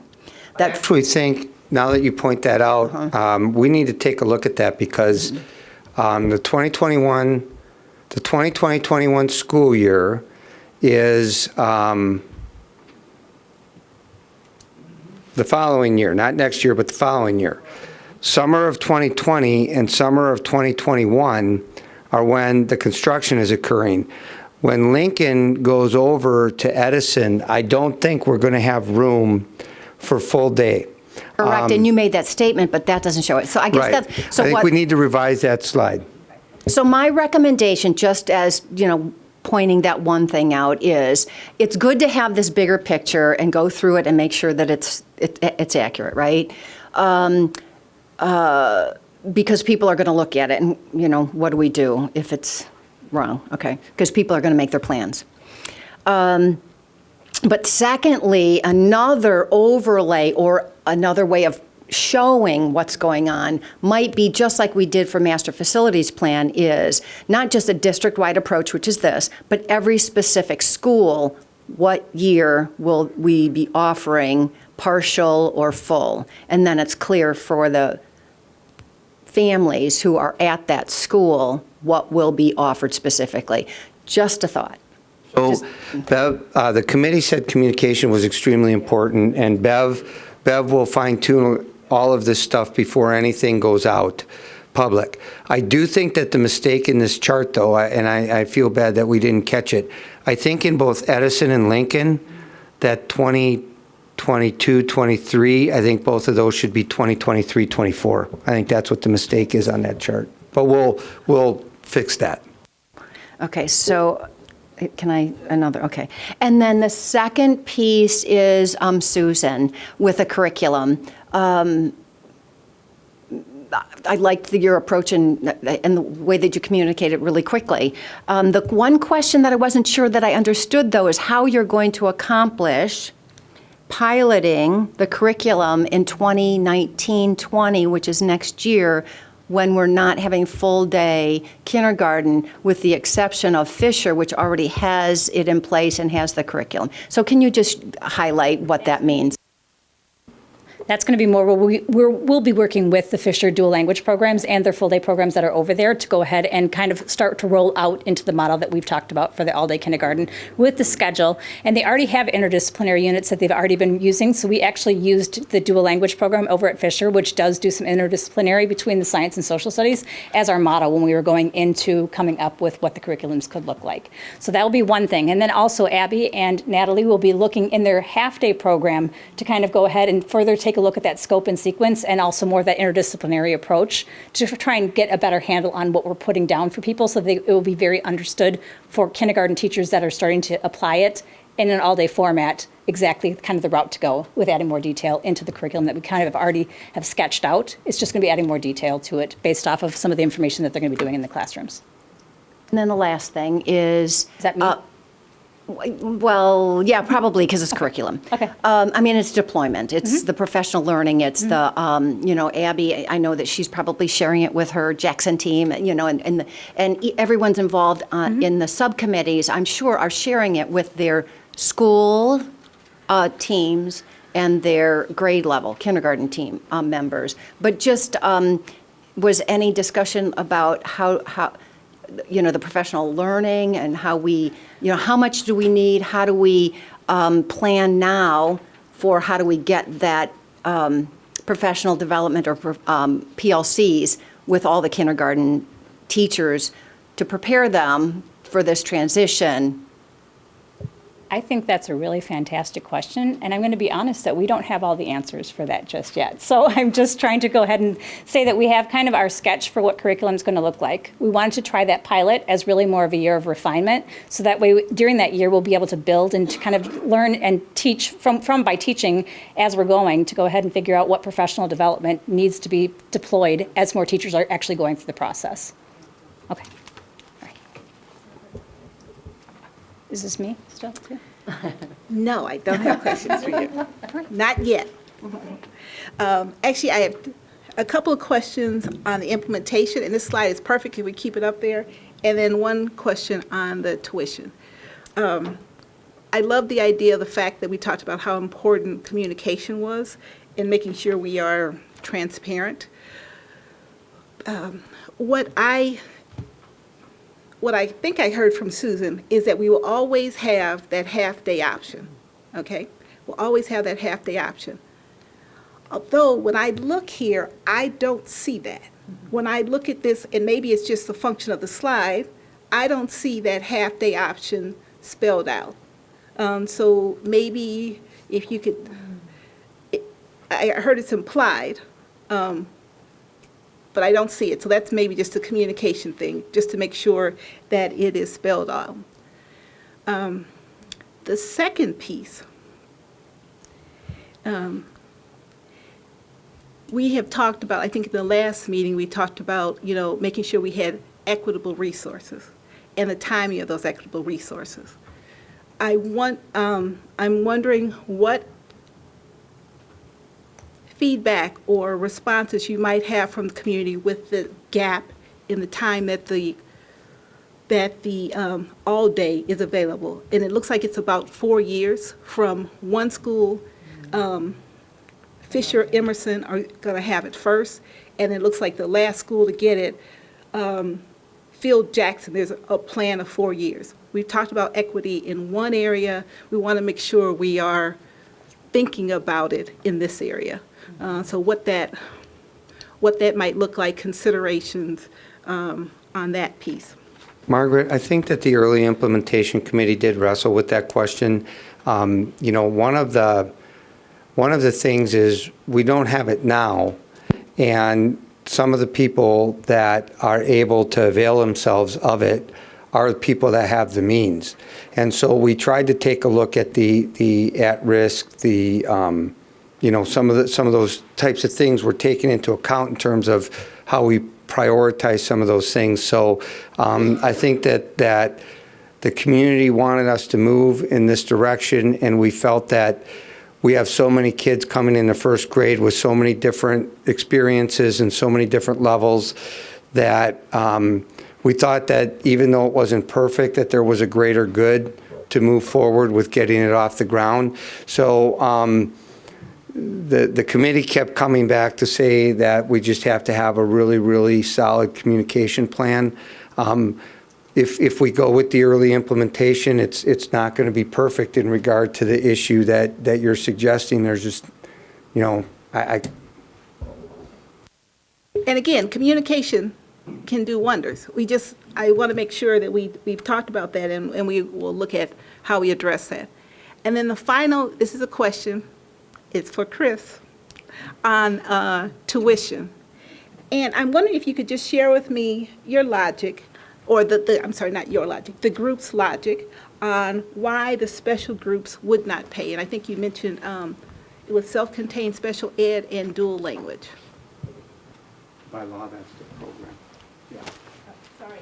It's not Chris. Well, if somebody's in a self-contained program or dual, by law, those are the services that we need to provide for them. So we feel that there would be some legal issues for that would not allow us to charge any kind of fee for participation, because we would be expected to provide that by existing laws. If I could add, Margaret, we already have students attending full day for self-contained special education. Yes, okay, so that's great. So our dual education program is new, correct? Yeah, the dual program for the students that are English learners, the dual program replaces their previous bilingual program. So that becomes the services that they receive. So it's similar to the group that Kathy was referring to. They just have a different type of need. Right. And the reason I highlight that, and I am in full support, is that we also have the students who have elected, who have English as their natural language, who have elected to come into the dual language program. Correct statement? Yes. So, just great answer that by law we have to have this, but we just need to think about that as we expand it out to make sure that there's no concern. Again, communication can make wonders. I just want to make sure we have all these issues in the back of our mind as we start expanding. Thank you. Chris? Sure. So first of all, thank you to everybody for all of your work, and I'm very supportive of having all-day kindergarten in the community. And although, it'd be ideal to just do it all at once, I am supportive of doing a phase-in approach. Just in listening to the presentations, and I apologize I wasn't able to pass this along in advance, but it hit me that are we implicitly assuming that our mix of students in the community that enter kindergarten in the district stays the same? Right, because our community has many alternatives for kindergarten programs, and I just want to make sure that if we are assuming we're getting the same share of that group, that's a good assumption to be making. Yes, I think it is. When we looked at our comparison districts that added an all-day kindergarten option, it didn't take long for that percentage to get close to 100% of people participating. And when you take a look at the tuition discrepancies between what people would have to pay us as compared to what they are currently paying to get their full day option or for their daycare, they actually come out ahead.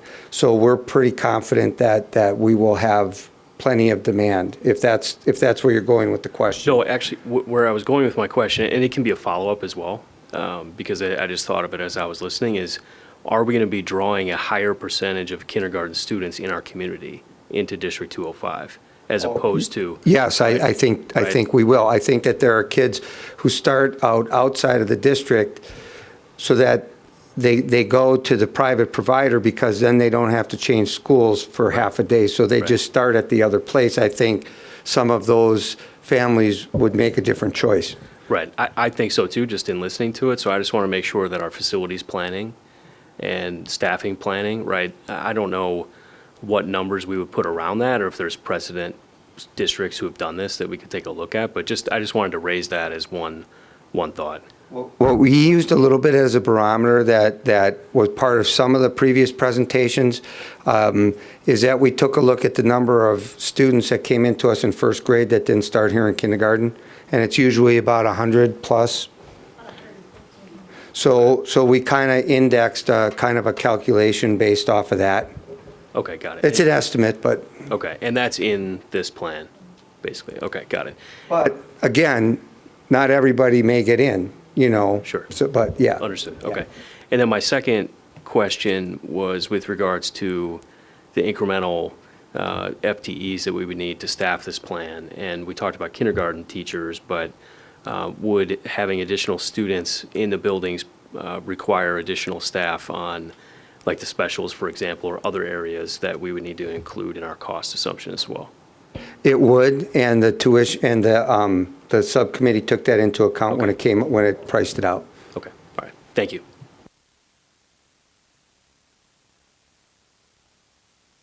One thing I just wanted to point out, in the $2,700 tuition figure, that is just the variable cost of the program. The taxpayer, the district, is picking up the fixed costs.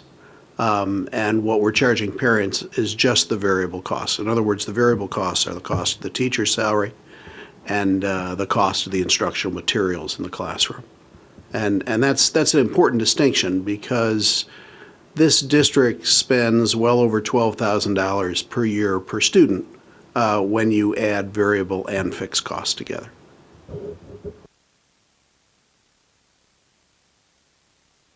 So I just wanted to ask a couple things. When you do the communication, can you clarify that partial means like one classroom or two class?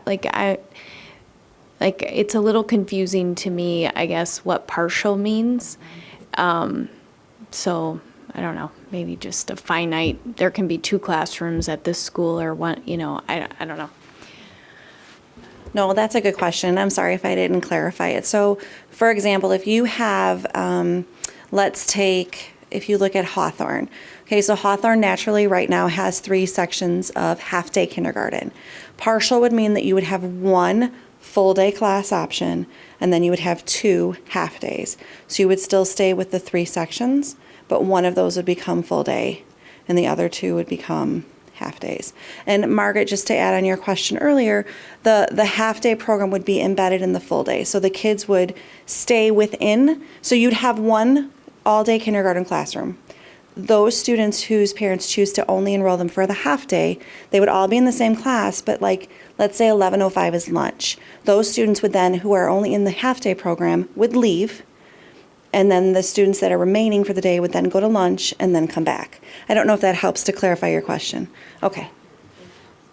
So then what was the... Can I just want to follow that till you go to the next question, because I want to just give a quick explanation of how that's calculated, since you said it was kind of unclear. If Hawthorne has 3 half-day sections, they need 2 classrooms. Correct. Okay, so in this case, to go to one full and then 2 halves, still need the same number of classrooms. That's how they were able to kind of... So then what class size are you building the full day, let's assume we would need a lottery in certain situations. What is that cap? Well, we'd use the same targets that we currently use, so we would, currently I don't think we have a kindergarten section that's over 25, because we tend to keep the primary grades smaller. So we would just kind of use the same guidelines that we wouldn't ram up the kindergarten class size just to get more kids in the program. We would we'd staff it the same where we are now. So I don't know if they talked about a hard cap. If you've got a local school that has 26 instead of 25, would you turn 1 kid away? Or 24 versus 22. But the idea... I think we need to work that out. Well, if you want to go that route, we can. It could complicate some things in some ways. So initially what we thought was that we would just use the same staffing guidelines that we currently use and keep the same class size targets that we currently have. So we never talked about specifically capping the number. But we can come up with a number if you want us, if you feel that that's a better way to go. But we thought that we didn't know the first year how it was going to go with the lottery and the demand and some of that other kind of stuff. So we weren't sure how many rules we wanted to write, I guess. My next question then kind of goes with this. So if you know, and this is, maybe you've answered this or I don't know, but if you have openings for all day at another school, are you going to allow, so let's say, okay, so for instance, Emerson, it can be all day for all 3 sections, correct, or whatever. So if they don't fill up, are you going to allow people to drive their kid to Emerson to have all-day kindergarten, or is it, you know, like, would it be an open enrollment situation if you had slots? No, we would allow interested people to attend if there's room at a school where there's room, but they would be responsible for transportation. So I think, to me then, if that's the route we go, then I think we do have to have a certain, it would seem like you would need a cap to say, you know, at this point, that's when we don't accept, you know, we can't, I don't know. I haven't really thought that through, but that's. Well, here's what you're going to do if you get a cap. Let's say you say the cap is 24, and you're at a school that has half day, and then they get their 25th student. Then you're going to be running, we're going to have to add another 0.5 teacher to run a kindergarten of 13 and 12. So that's where you get into trouble when you start to set hard caps instead of targets. We can do it, but I mean, it just.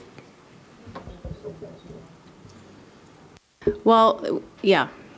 I mean, I just think with a lottery, you got to think about that, because my perception is we're going to have more demand than what we can actually provide. And so I think it needs to be well communicated ahead of time what that looks like, you know, where does that you know, what does that look like? So you can revisit that maybe with us. Is that fair?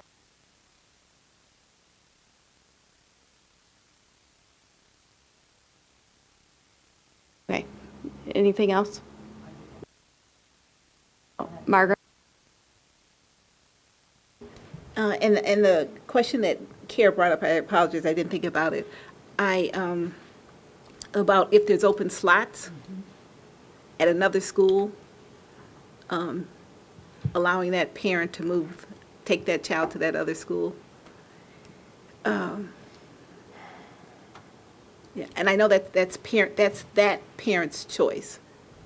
And the whole idea behind this we talked about was neighborhood schools. So I guess I'm just trying to reconcile all of that.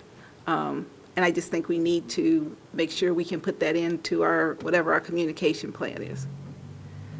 Yeah, we can be clear about the communication plan for the lottery, and you know, obviously by the September meetings, every single piece of everything has to be spelled out and vetted and looked at multiple times. So we could take that into account too, that make sure that people know that is not contrary to the concept of neighborhood schools. And there's some good thoughts to work through how we actually put the language together on some of these things. Anything else? Well, mine was just the whole lottery. I thought it was district-wide. So we need to be clear that it's per school. Well, yeah, the exact provisions of the lottery haven't been spelled out, but I think it kind of both. It starts out per school and then it becomes district if there's room somewhere else. I think is the way I mean a way to look at it. Maybe I'm not. Yeah, I think these are good ideas and I like the concept. I do think that we need to spell out some of these details a little bit further, right? Because I think a lot of these questions will come up right from the community of if we're going to have a big lottery and that does include the whole district, then how big can these classes get? That's one example. Who can participate in the lottery, et cetera. So I think the concepts are right and it's a good idea and I'm supportive of it, but I do think a little more definition around it. So do you want us to get authorization to move forward with this concept for the 2021 school year and then have the board approve the lottery provisions prior to the September 3rd and 5th board meetings so that we can continue with the planning and then iron out the lottery piece? Okay, okay, we can do that. We can easily do that.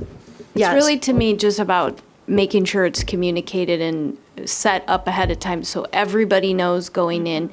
Because we are, I mean, the commitment was by 24, 25, is that right? So we are trying to find a way to offer it sooner, which people, the community really wanted. We were asked to try to implement things faster so that we could get to some of these things. So I think that piece is good, but I think it has to be clearly communicated so everybody understands, how that's gonna be and it's consistent across the district. So, but yeah. The way that you clarified the lottery, that it's per school and then if there's room, then it's district, I think is a good way to say it up front, which was not, and therefore I just assumed it's always been district-wide. The other piece that we're going to have. Yeah, so the reason we have to go kind of per school is because some of the schools themselves individually may not have room for all the people that want it. The district-wide piece, again, this would be something we would need to flesh out. If there's a school if there's a Lincoln parent that wants full day, say, for example, in those first 2 years, do we give them the opportunity to apply and then, if there's room, they get a chance and all that kind of stuff? We'll get something very detailed. Only last piece would be is that we need to consider, we might hear then from some of the student or some of the parents from some of the other later implementation is, why can't we move that schedule up? Just a thought.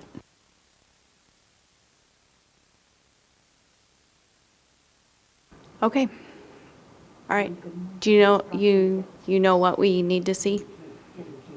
Yes, I do, I think. And if I don't, I will ask tomorrow. Okay, sounds good.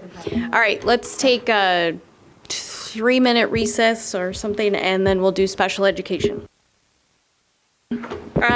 Special ed program analysis, next steps, Dr. Kostick.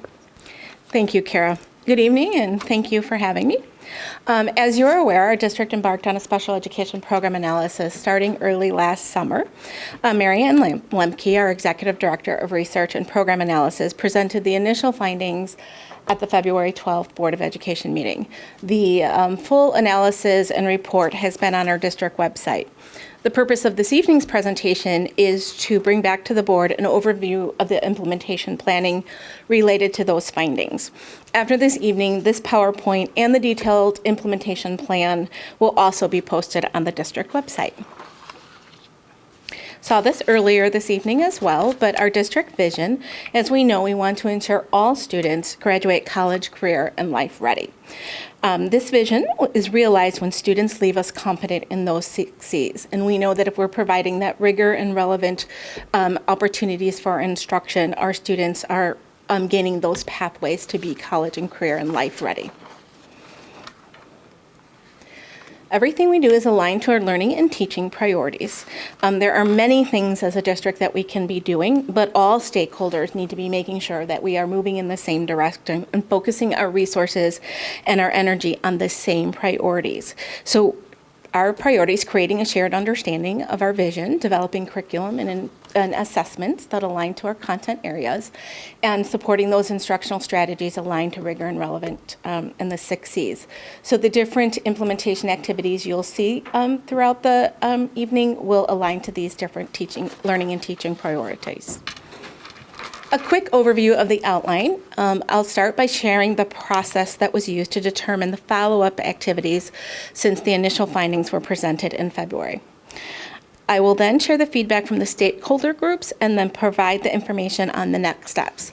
Lastly, I'll have a brief overview of timeline of those implementation and action items.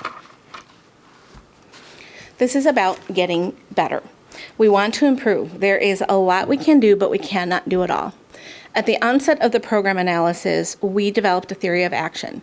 And it was, if we design and implement special education services well, then in the short term, students will learn and grow.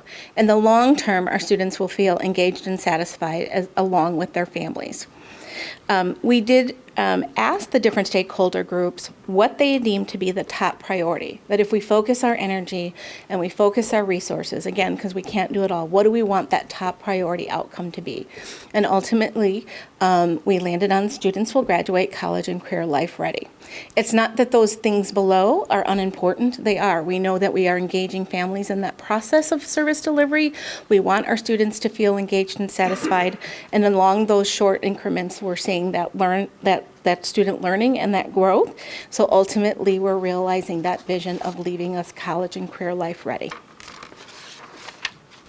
Delivery of special education services and underneath Individuals with Disabilities with Education Act is a broad topic. Effectively meeting the needs for students identified for special education can be complex, and it's subject to a lot of regulations and processes. When working through the program analysis, this is the graphic that was used to illustrate the key elements of the district's provision of services. The visual model helped us break the process down into elements that the service delivery typically follows, starting with identification and eligibility for students, moving into the development of the individual educational program, the IEP, moving on to placement, and then instruction, and so forth. The process is ongoing as minimally on an annual basis. We review a student's progress and look at the data and determine what the next part of the individual education program should be. Across the bottom, you will see an arrow that represents communication and collaboration, which needs to occur among staff and between staff and families throughout service delivery. As I share the next steps of the implementation plan, we'll return to this model to connect the action steps to the feedback which has been collected.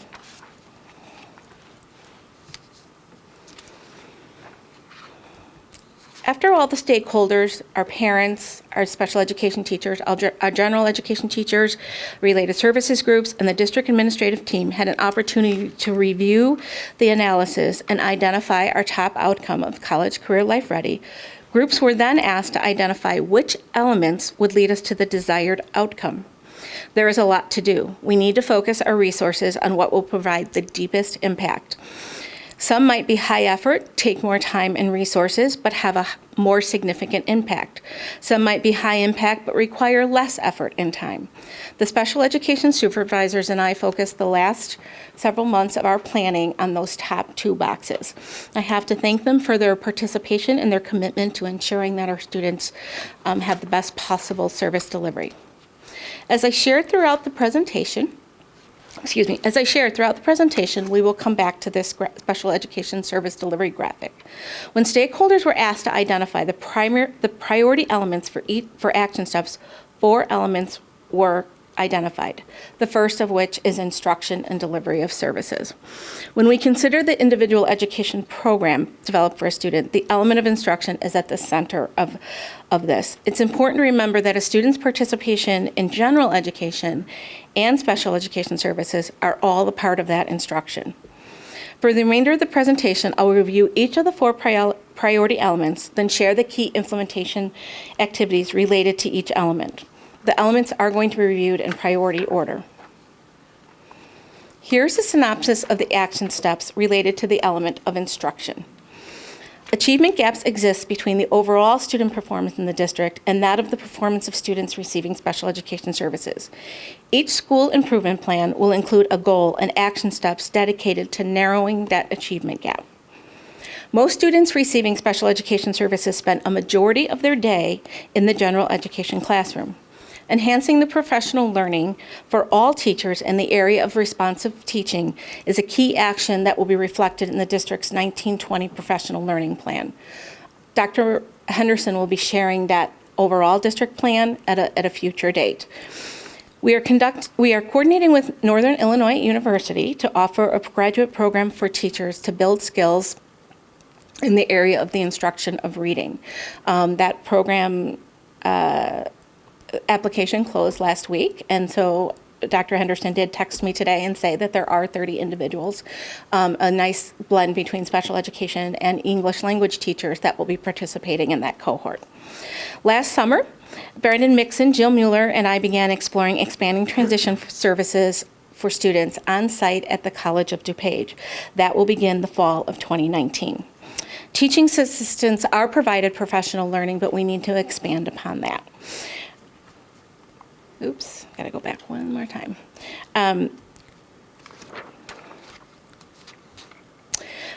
We are adding, one of the things that came out was to increase our supports for students related to behavior. We're adding dedicated FTE for behavior support. This will be on-site, flexible, helping teams that are struggling with a student that is experiencing some challenging behaviors. The Access program at York is in its second year, continues to meet with success, and we're expanding that program to include more students in 1920. Not specific to the program analysis, but as the district, we are in the process of developing a comprehensive behavioral health plan. The second element identified by stakeholders as priority is identification and eligibility. Identification and eligibility occurs when a student is first found eligible to receive special services and then continues until he or she is dismissed from services, graduates, or exits the public school based on his or her age. This process is ongoing, but there are specific times in the process that the teams must complete a comprehensive evaluation.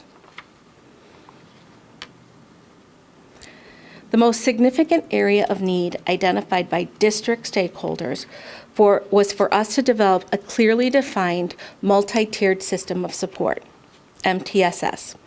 MTSS is a process. It includes well-defined assessments and data tools for both academic and behavior that helps to improve consistency in identification and eligibility across the district. And although the need to develop an MTS process is evidenced by feedback from the program analysis, MTSS is much broader than that. MTSS is a general education function. Scott Grenz, our new Assistant Superintendent of Innovation and Growth, will be the district lead on the MTSS process. We've already formed an MTSS district-wide steering committee. We started meeting. We'll be meeting this spring and move early into next year for specific implementation steps. When we look specifically at IEP goal development, there's growth that we need to do with our special education teachers, specifically on the area of providing data that offers comparison to typical peers. One of the things that as a district we continue to refine and improve upon is our district assessment practices. This too will have an impact on that data piece for comparison to district peers. We've also designed and shared with the special education teachers, we started that in April, a peer review process for IEP goal development. The third element identified as a priority area to expand for us to expand our existing progress monitoring tools. As a district, as I said, we've refined our reading and our math assessments, and that has been very helpful with progress monitoring. However, in other areas, administrators, special education teachers, and related services providers identified that this is a key area for us to expand upon.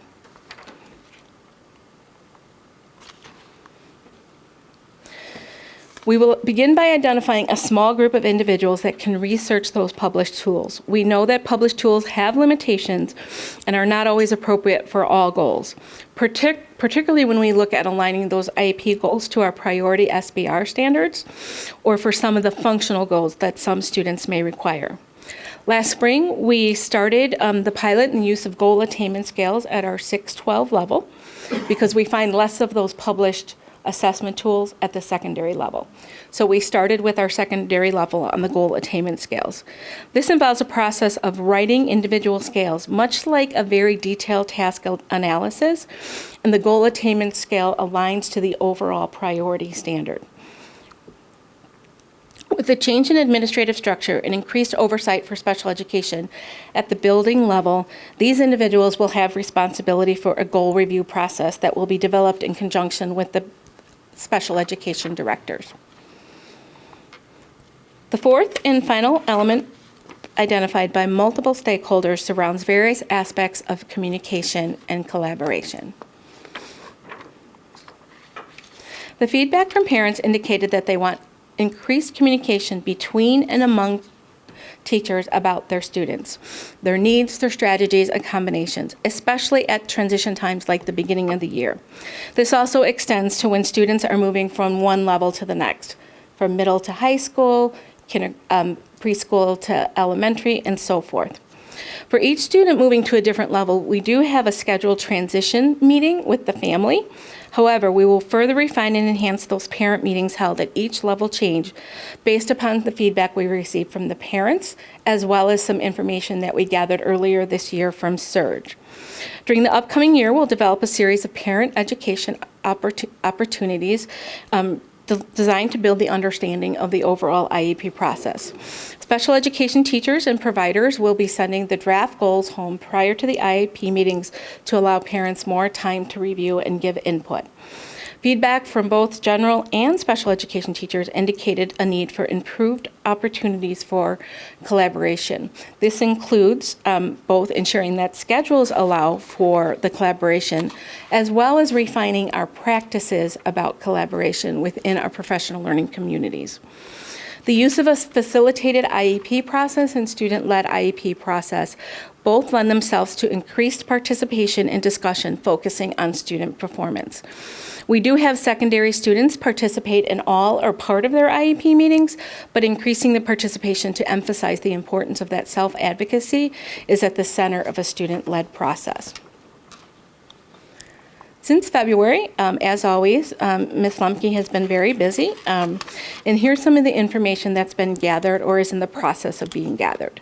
The information gathered from the follow-up parent survey was worked into the implementation plan.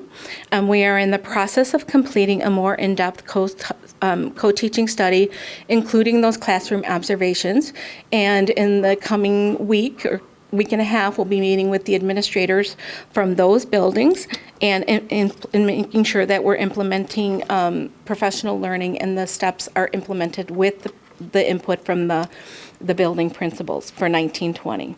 The feedback that will be gathered from the graduating seniors, we're still in the process of collecting that, will provide valuable information to incorporate into the implementation plan as well. And as I shared, here's a brief overview of timeline. As we work to improve our supports for students receiving special education services, there are very key actions that will be implemented. As we said, there's a lot we can do, but we want to make sure that we're focusing on those key actions. Included in the board agenda documents to be posted publicly tomorrow is the document provided all the details of these implementation actions. This is just a visual representation of those things. We're dedicated to improving upon the work that we do on behalf of students, and we just want this visual to help the public see some of those things that will be happening.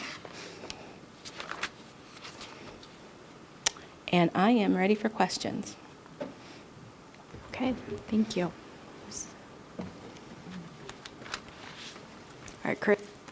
Yeah, first, just thank you for your work, and I think it's an important priority for the district, and glad to see the focus on it. And I was hoping you could just comment on our staffing trends and FTEs allocated to this area.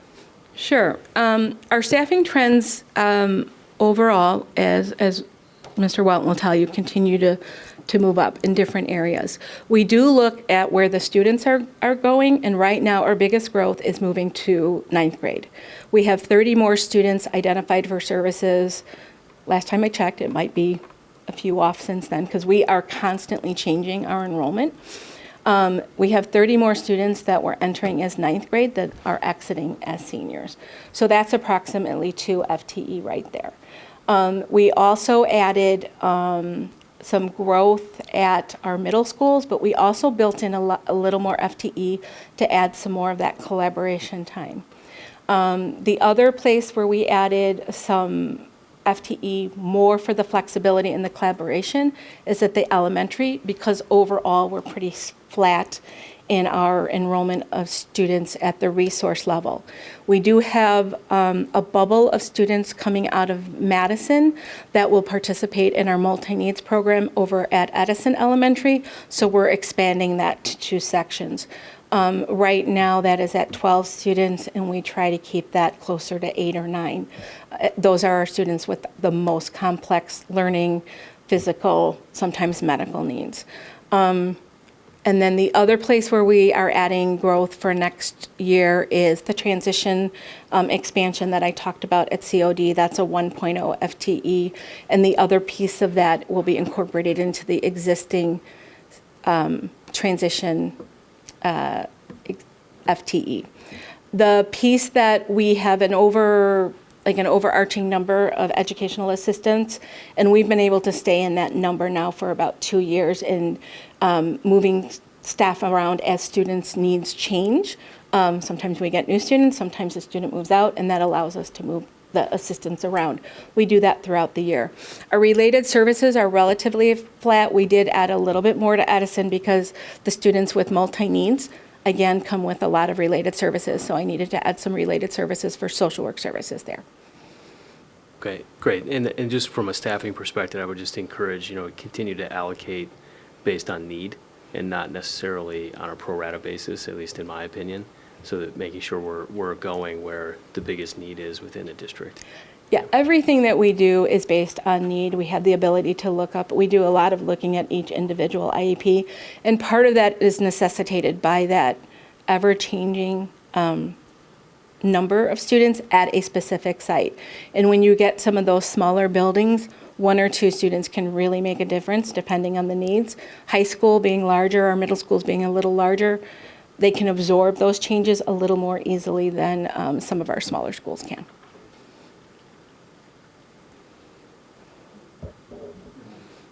Right, Mark. Kathy, if we go back to the slide that talked about data collection updates. This one? Yes, thank you.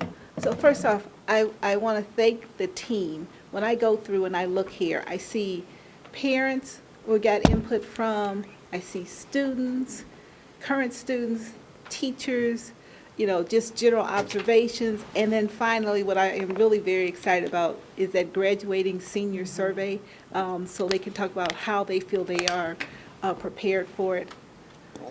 So I think our methods for collecting data is very strong.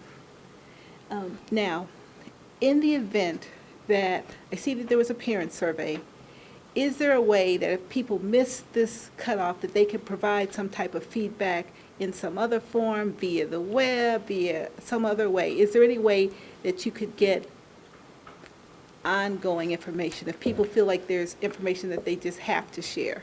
I think there's a couple ways we can do that. Certainly, our relationship with Surge, when we look at planning some of those parent education opportunities, Elena Kutri and I have had some good conversations about what that might look like. We'd actually met with her back in February specific to some things at the high school based on some very candid information that she's collected, which we find very helpful. And I can talk to Marianne about if there's things that we want. How we did this one is we handed it to parents at the IEP meetings, and given our numbers, that was a relatively brief period of time that we were able to collect, 165 respondents, as well as some online opportunities. So I think we can look at doing that again, too. Okay, I have a couple things. First of all, thank you. This document is a lot of work, I know. Again, I have to thank the supervisors and their work on that with me. It was very, very helpful. And I like the way it's broken down. So I have a couple things just asking about that. So first of all, special ed teachers, first of all, good ones are hard to not just find but keep. And, we're asking a lot. And so what kind of support are we giving them, or do you see, them getting to make sure, because we're not just asking them to continue to do their regular job. We're asking them to grow in that position in various ways, whether it be through, taking extra courses to reading support or just learn more. I will say one of the things that they report as very, very valuable is the work with the special education coaches. They really enjoy that, even if we're working to increase our number of individual coaching cycles, but just the work that the coaches have been able to do to give them the targeted, differentiated professional learning. So for example, as we've rolled out guided reading, then our coaches, in conjunction with our supervisors, as we plan our special education teacher meetings, then take the professional learning for guided reading that even step further and that step deeper of how does that look for a resource teacher or for a teacher that's teaching it in a self-contained. The work aligning that to grade level and content area standards, that's been our biggest shift over the last 3 years. As Dr. Henderson and the Learning Teaching Department, as we've done that district-wide, we then bring that back further with our special education teachers. We do pull them a couple of times a year. And I will tell you, the buildings hate to have them leave because many of our students, they need that routine, and that's really hard. That's also an area that it can be a challenge to find substitutes. So we're pretty creative in how we replicate it half days, so we get one full sub and half the teachers come in the morning from the building and the other half come in the afternoon. That time is very valuable. I will tell you, I think one of the things that we love to see when we got the feedback from the general education teachers, there was a lot of kudos and recognition on the part of the general education staff of how much they value their special education colleagues. I think seeing this is important to them. I think the increased focus on behavioral health from a district-wide perspective has given not just our related services, but our special education teachers a lot of affirmation saying we really need to focus on this for all of our students to help those students that may be identified for services because of some of those behavioral or as we're seeing more of the mental health challenges. I just want to kind of make a connection there related to Chris's question.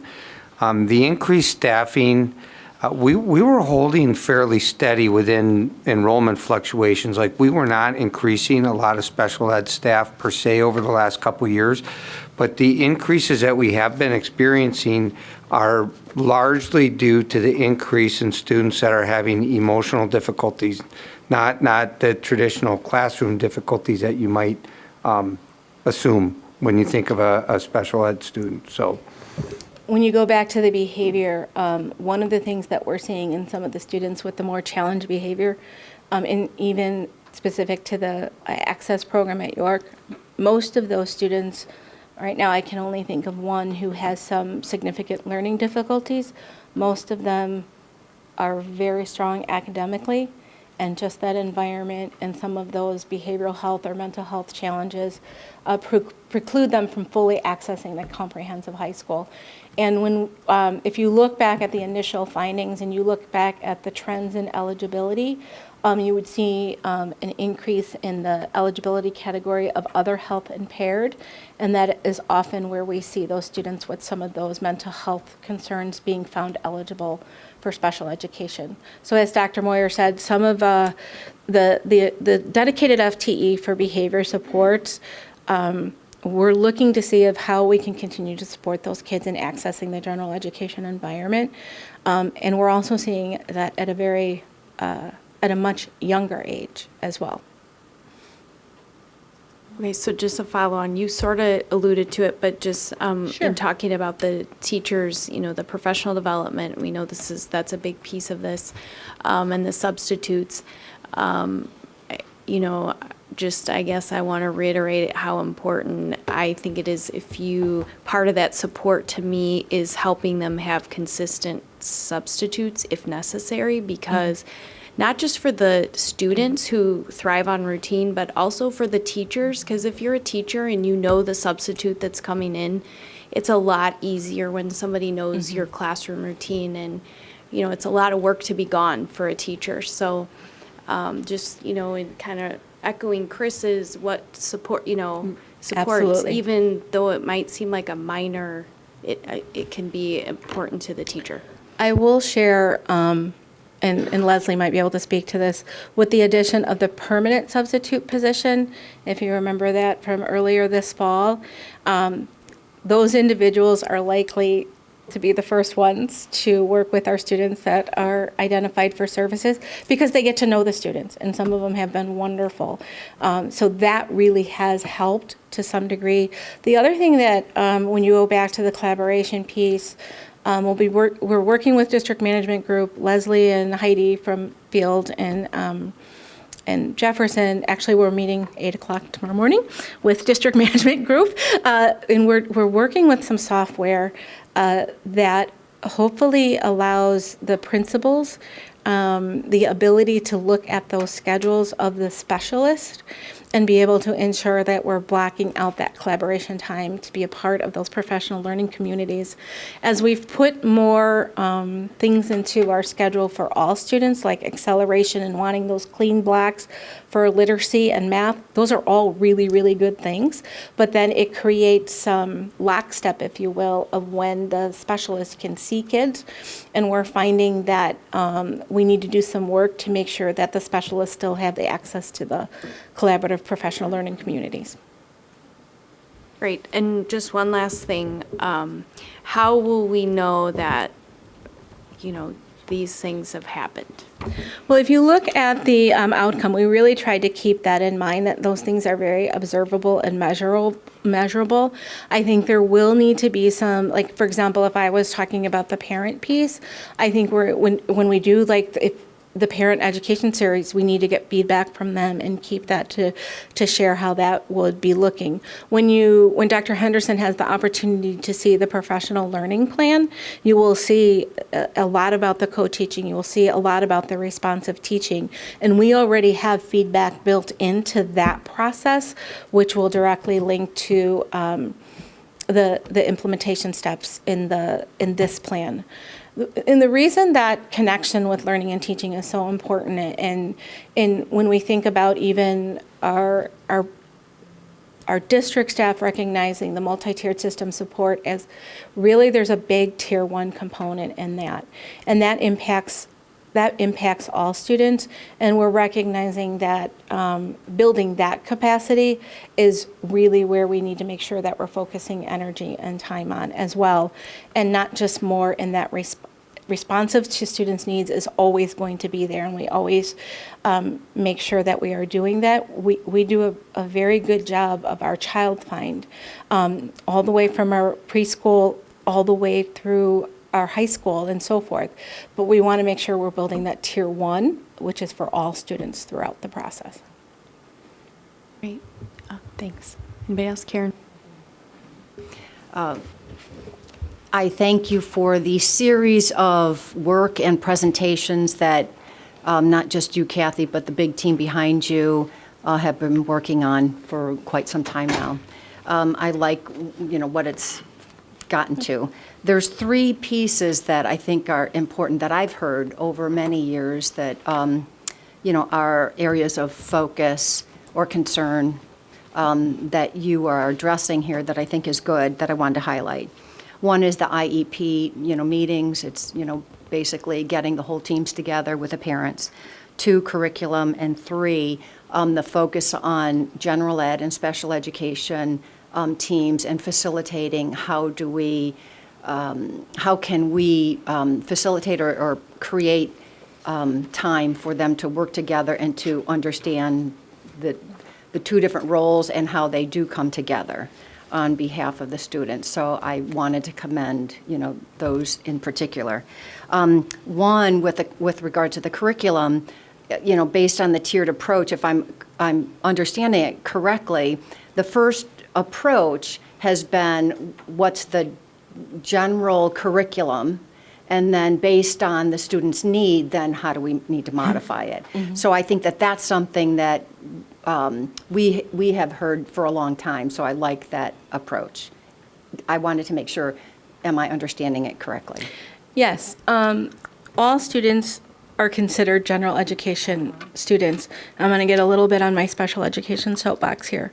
In the Individuals with Disabilities with Education Act, there is a line in there that sometimes gets overlooked, and it talks about people first language. And if you'll notice, it's wordy, but I will refer to it as a student receiving special education services, which is very different in a mindset than a special education student. All of our students are general education students first and foremost, and we look at what services they need. That can be special education, that can be English language services, that can just be a related services such as social worker and so forth. So when we think about what we are bound to do ethically and by idea is all students start in looking at the least restrictive environment, which is closest to his or her general education peers in their home school in their same grade level. And that's where we're always trying to ensure. And there are absolutely necessary times when a student needs more support than that environment can provide. And we do need to look at more restrictive. I just wanted to highlight in particular the curriculum, because it hasn't always been, it's, the same curriculum, and then do we need to modify it for the student? Okay, that Thank you. That's been a lot. The teachers will appreciate that. That's been a lot of work. And I can see it. So I know that the parents have talked about it for as long as I've been around education and on the board. So I wanted to validate, am I understanding that correctly? Correct. So that's good. Secondly, with the IEPs, it seems as though you're looking at it from, prep, during, and follow-up and outcomes. And one thing that I thought I saw, but I couldn't get my hands on it, so I wanted to once again validate. Are we going to be improving the process from the standpoint of the parents are getting the documentation before the meeting, not sitting there and having to read a lot of documentation, but also listen and also try to, is this working out? Yes. Okay. So that's good. So they're getting prep early on And we've before the been meeting. doing that going with into some of the meeting. evaluation reports, but this is adding that they'll get the draft goals prior as well. And the goals have the present levels, which would be the student's current performance based on the data that the team has collected. And then they draft the goal based on that, and the families would have that in advance of the IEP meeting. And so it would be, the flow would be, you've got the goals and you're doing the improvement of the IEP goal development, and then the students' performance and outcomes basically, and that then is the thread as you're going through it and showing that progress to show the outcomes of the students, and then based on that, then the goals continue to modify. Absolutely. Okay. It hasn't always been that clear, and so I wanted to once again validate, is that what we're trying to achieve here? Yes. So that's good. And the last question, it sounds as though the MTSS steering committee, it's internal. So it's all the key functions that have to be. Correct. Representatives from the different disciplines in general education as well as special education. As I said, Scott Krenz is the Assistant Superintendent of Innovation and Growth.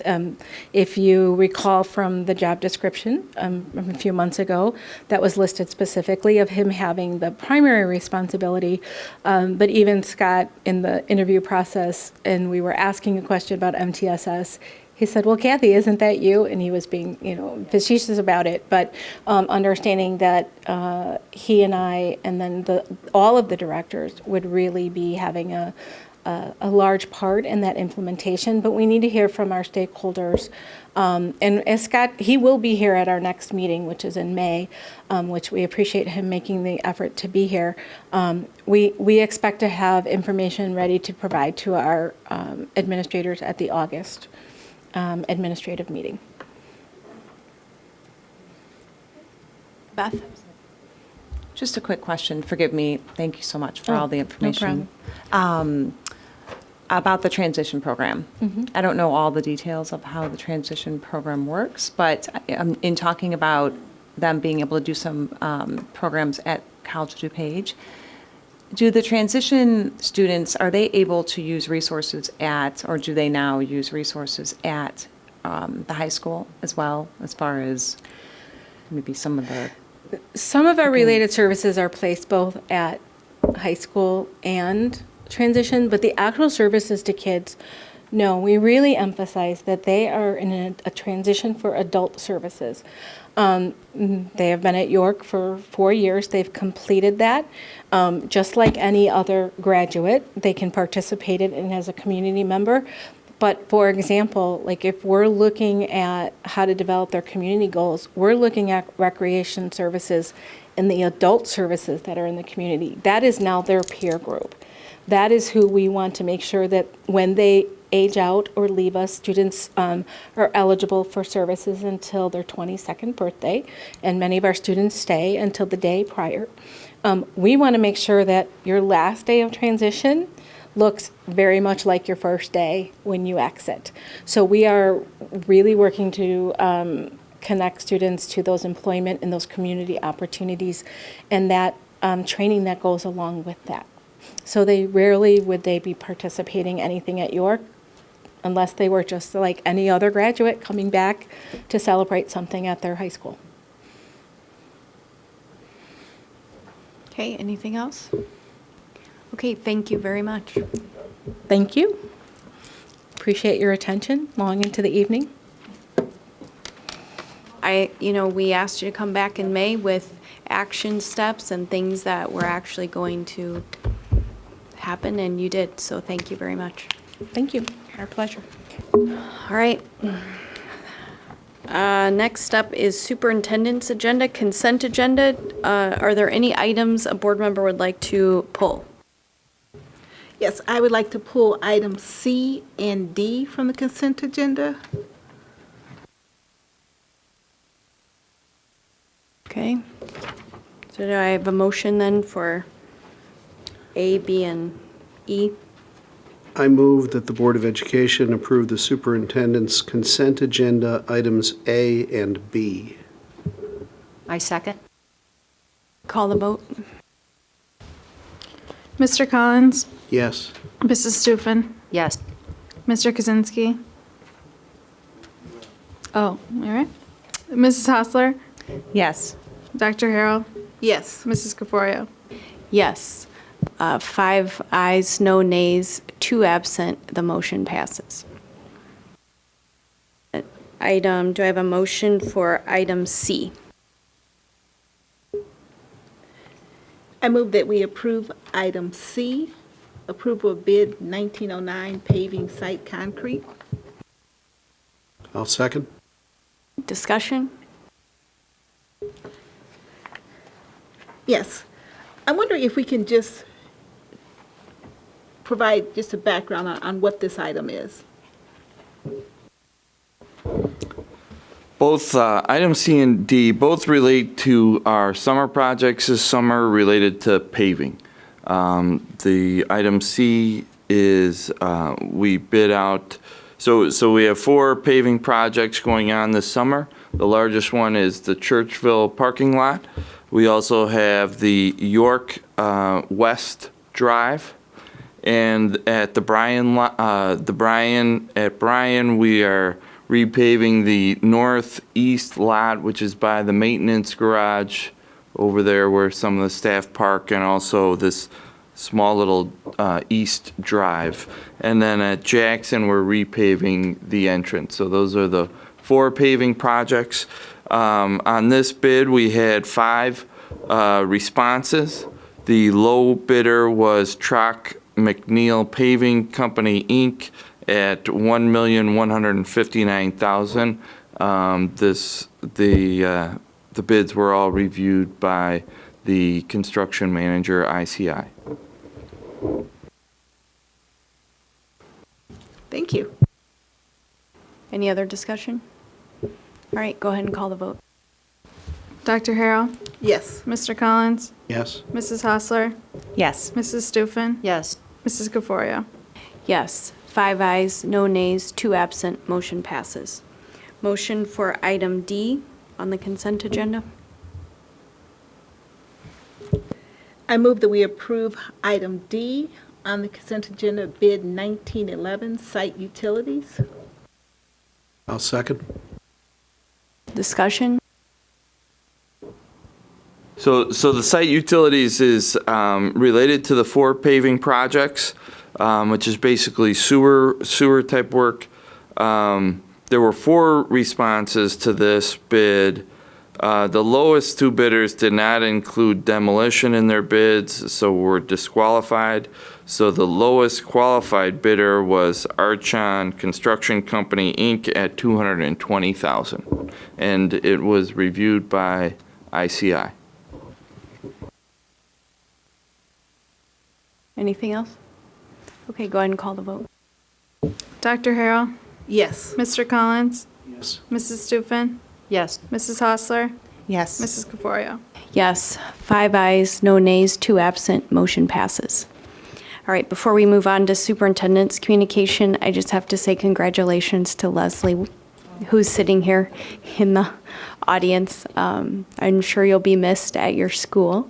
You're a well-loved principal, but we're really happy that you're going to stay with us and move into district office. All right, thanks. Master Facilities Plan update.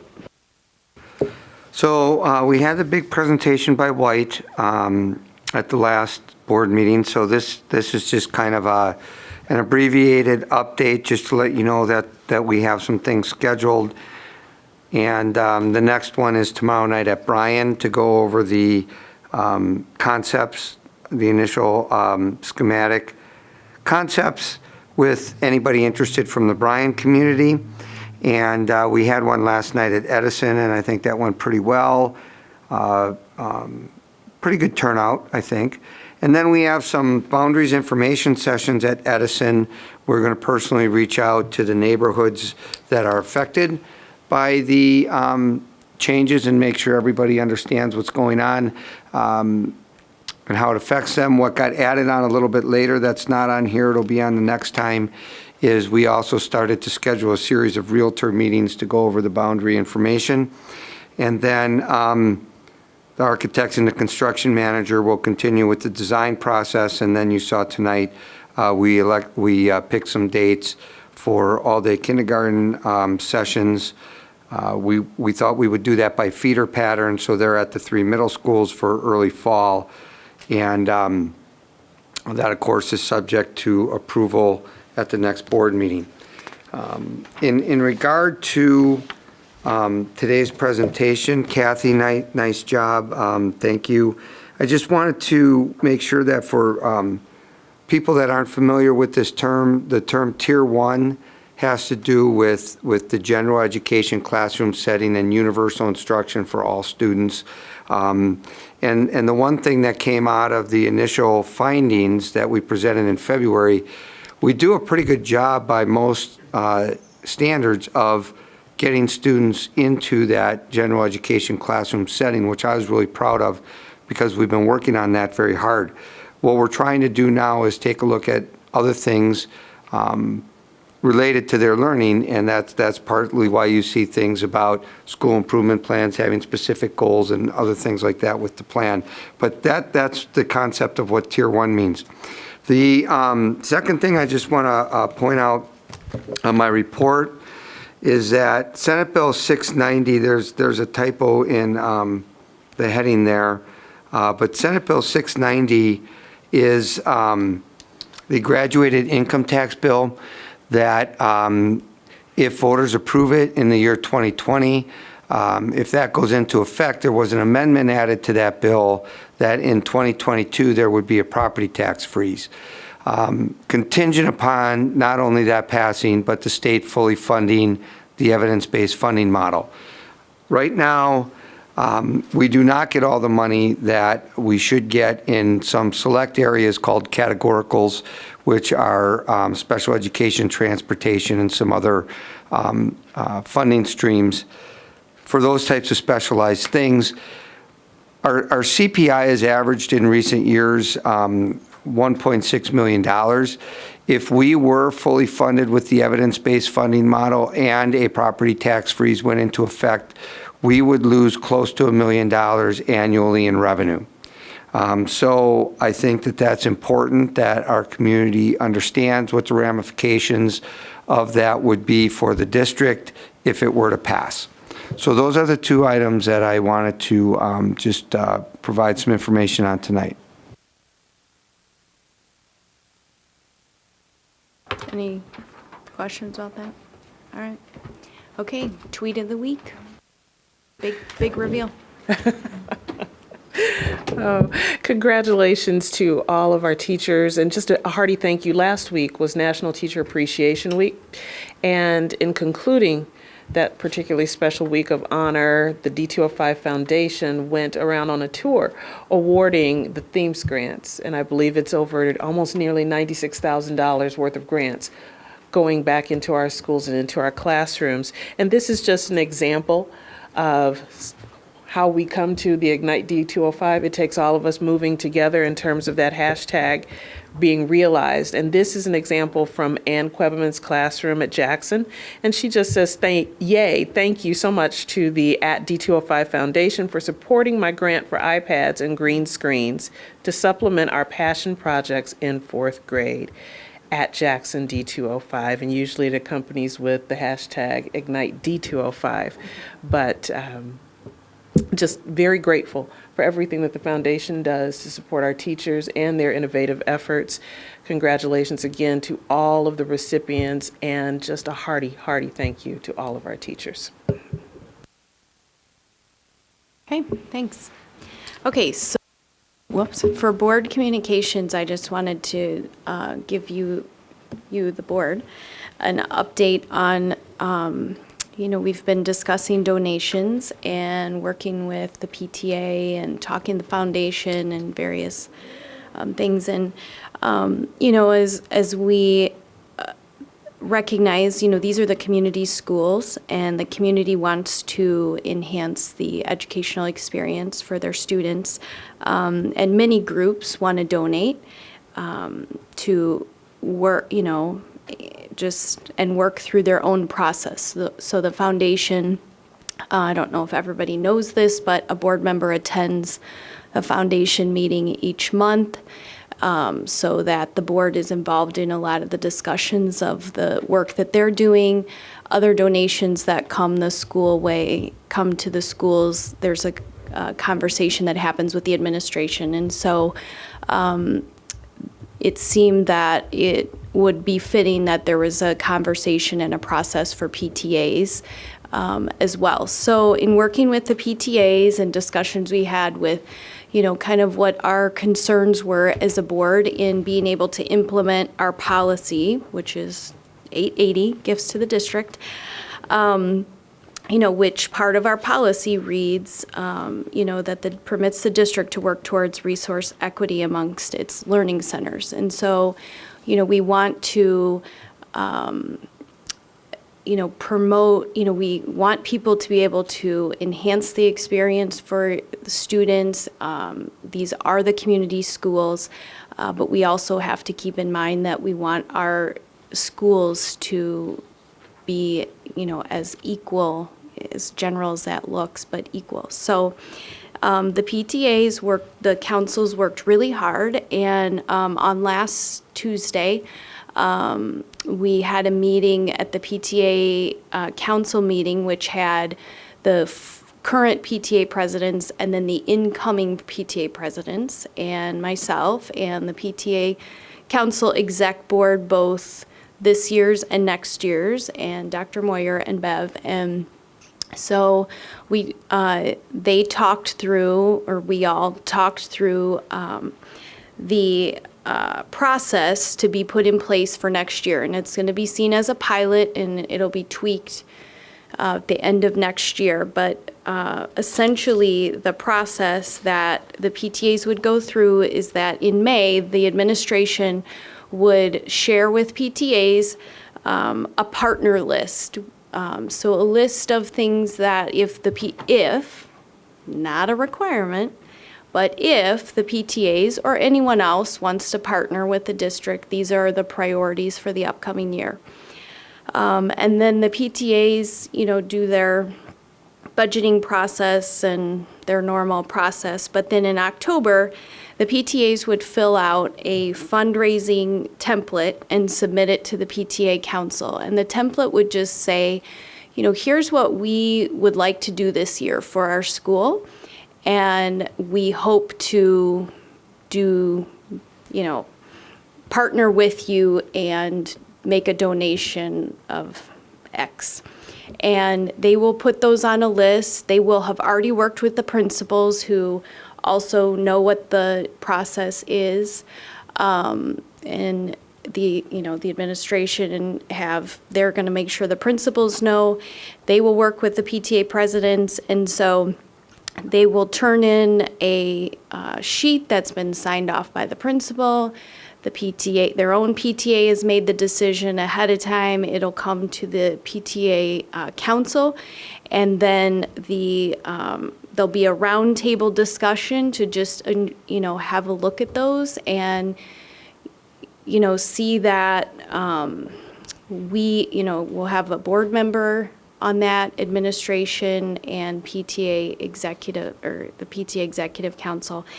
And so that way there's a discussion that our concern is equity and making sure, even if it's a partnered, something that someone's partnering with, is one school getting way far ahead, and what is our responsibility then as a district to try to equalize that. And so that would give the district time to have that discussion, and then either revisit that with the school or, yes, we can move forward. So essentially it's a pre-approval, if you want to summarize it, pre-approval. But there's, it also allows them to know what I think they feel is unsure, as, there's just been a lot of feelings, I guess, about no one sure what's going on. So hopefully, it's tried to be something that has some boundaries and is a process, but isn't too restrictive. And so it's going to be a pilot. We'll revisit at the end of the year. We can put our feedback in along the way too and see what our perspective is, but it's a start. It was a great conversation. Yes, it was uncomfortable a little bit at times, which is okay. But I think that, it is in an okay place, and as it starts going, it'll, any details will be worked out. So I just wanted to share that with you. If you have questions, happy to answer or whatever.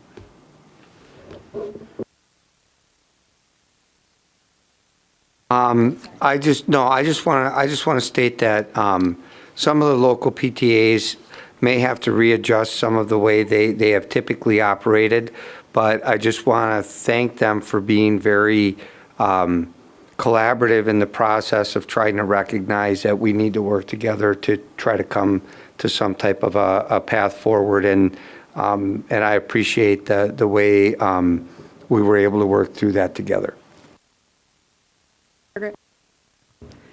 Well, I was just going to say that is excellent news. I like the process. I knew if the community would come together, they would come up with something that we could try to see if this will make it work. The idea of the fundraising template and the discussion in the PTA council all sounds very good. I also like the idea that it's a pilot process. For all our curriculum pieces we put together, we have a pilot, and then at the end of the day, we test, does this work? Did this meet our objective? And I think that's very important. I want to say thank you to all the PTA members who were patient and came together and became collaborative on this. I want to say thank you to all our board and cabinet members who worked very hard to make sure that we would have a process to make this work. And I'm looking forward to testing this because it's just starting off in days. So this is good news, what we can do if we all work together. It kind of goes back to the teamwork piece where we just started with innovation. It all comes back in a circle. Thank you. That was your plan, right, Jim? That's what I thought. Totally. Okay, anything else?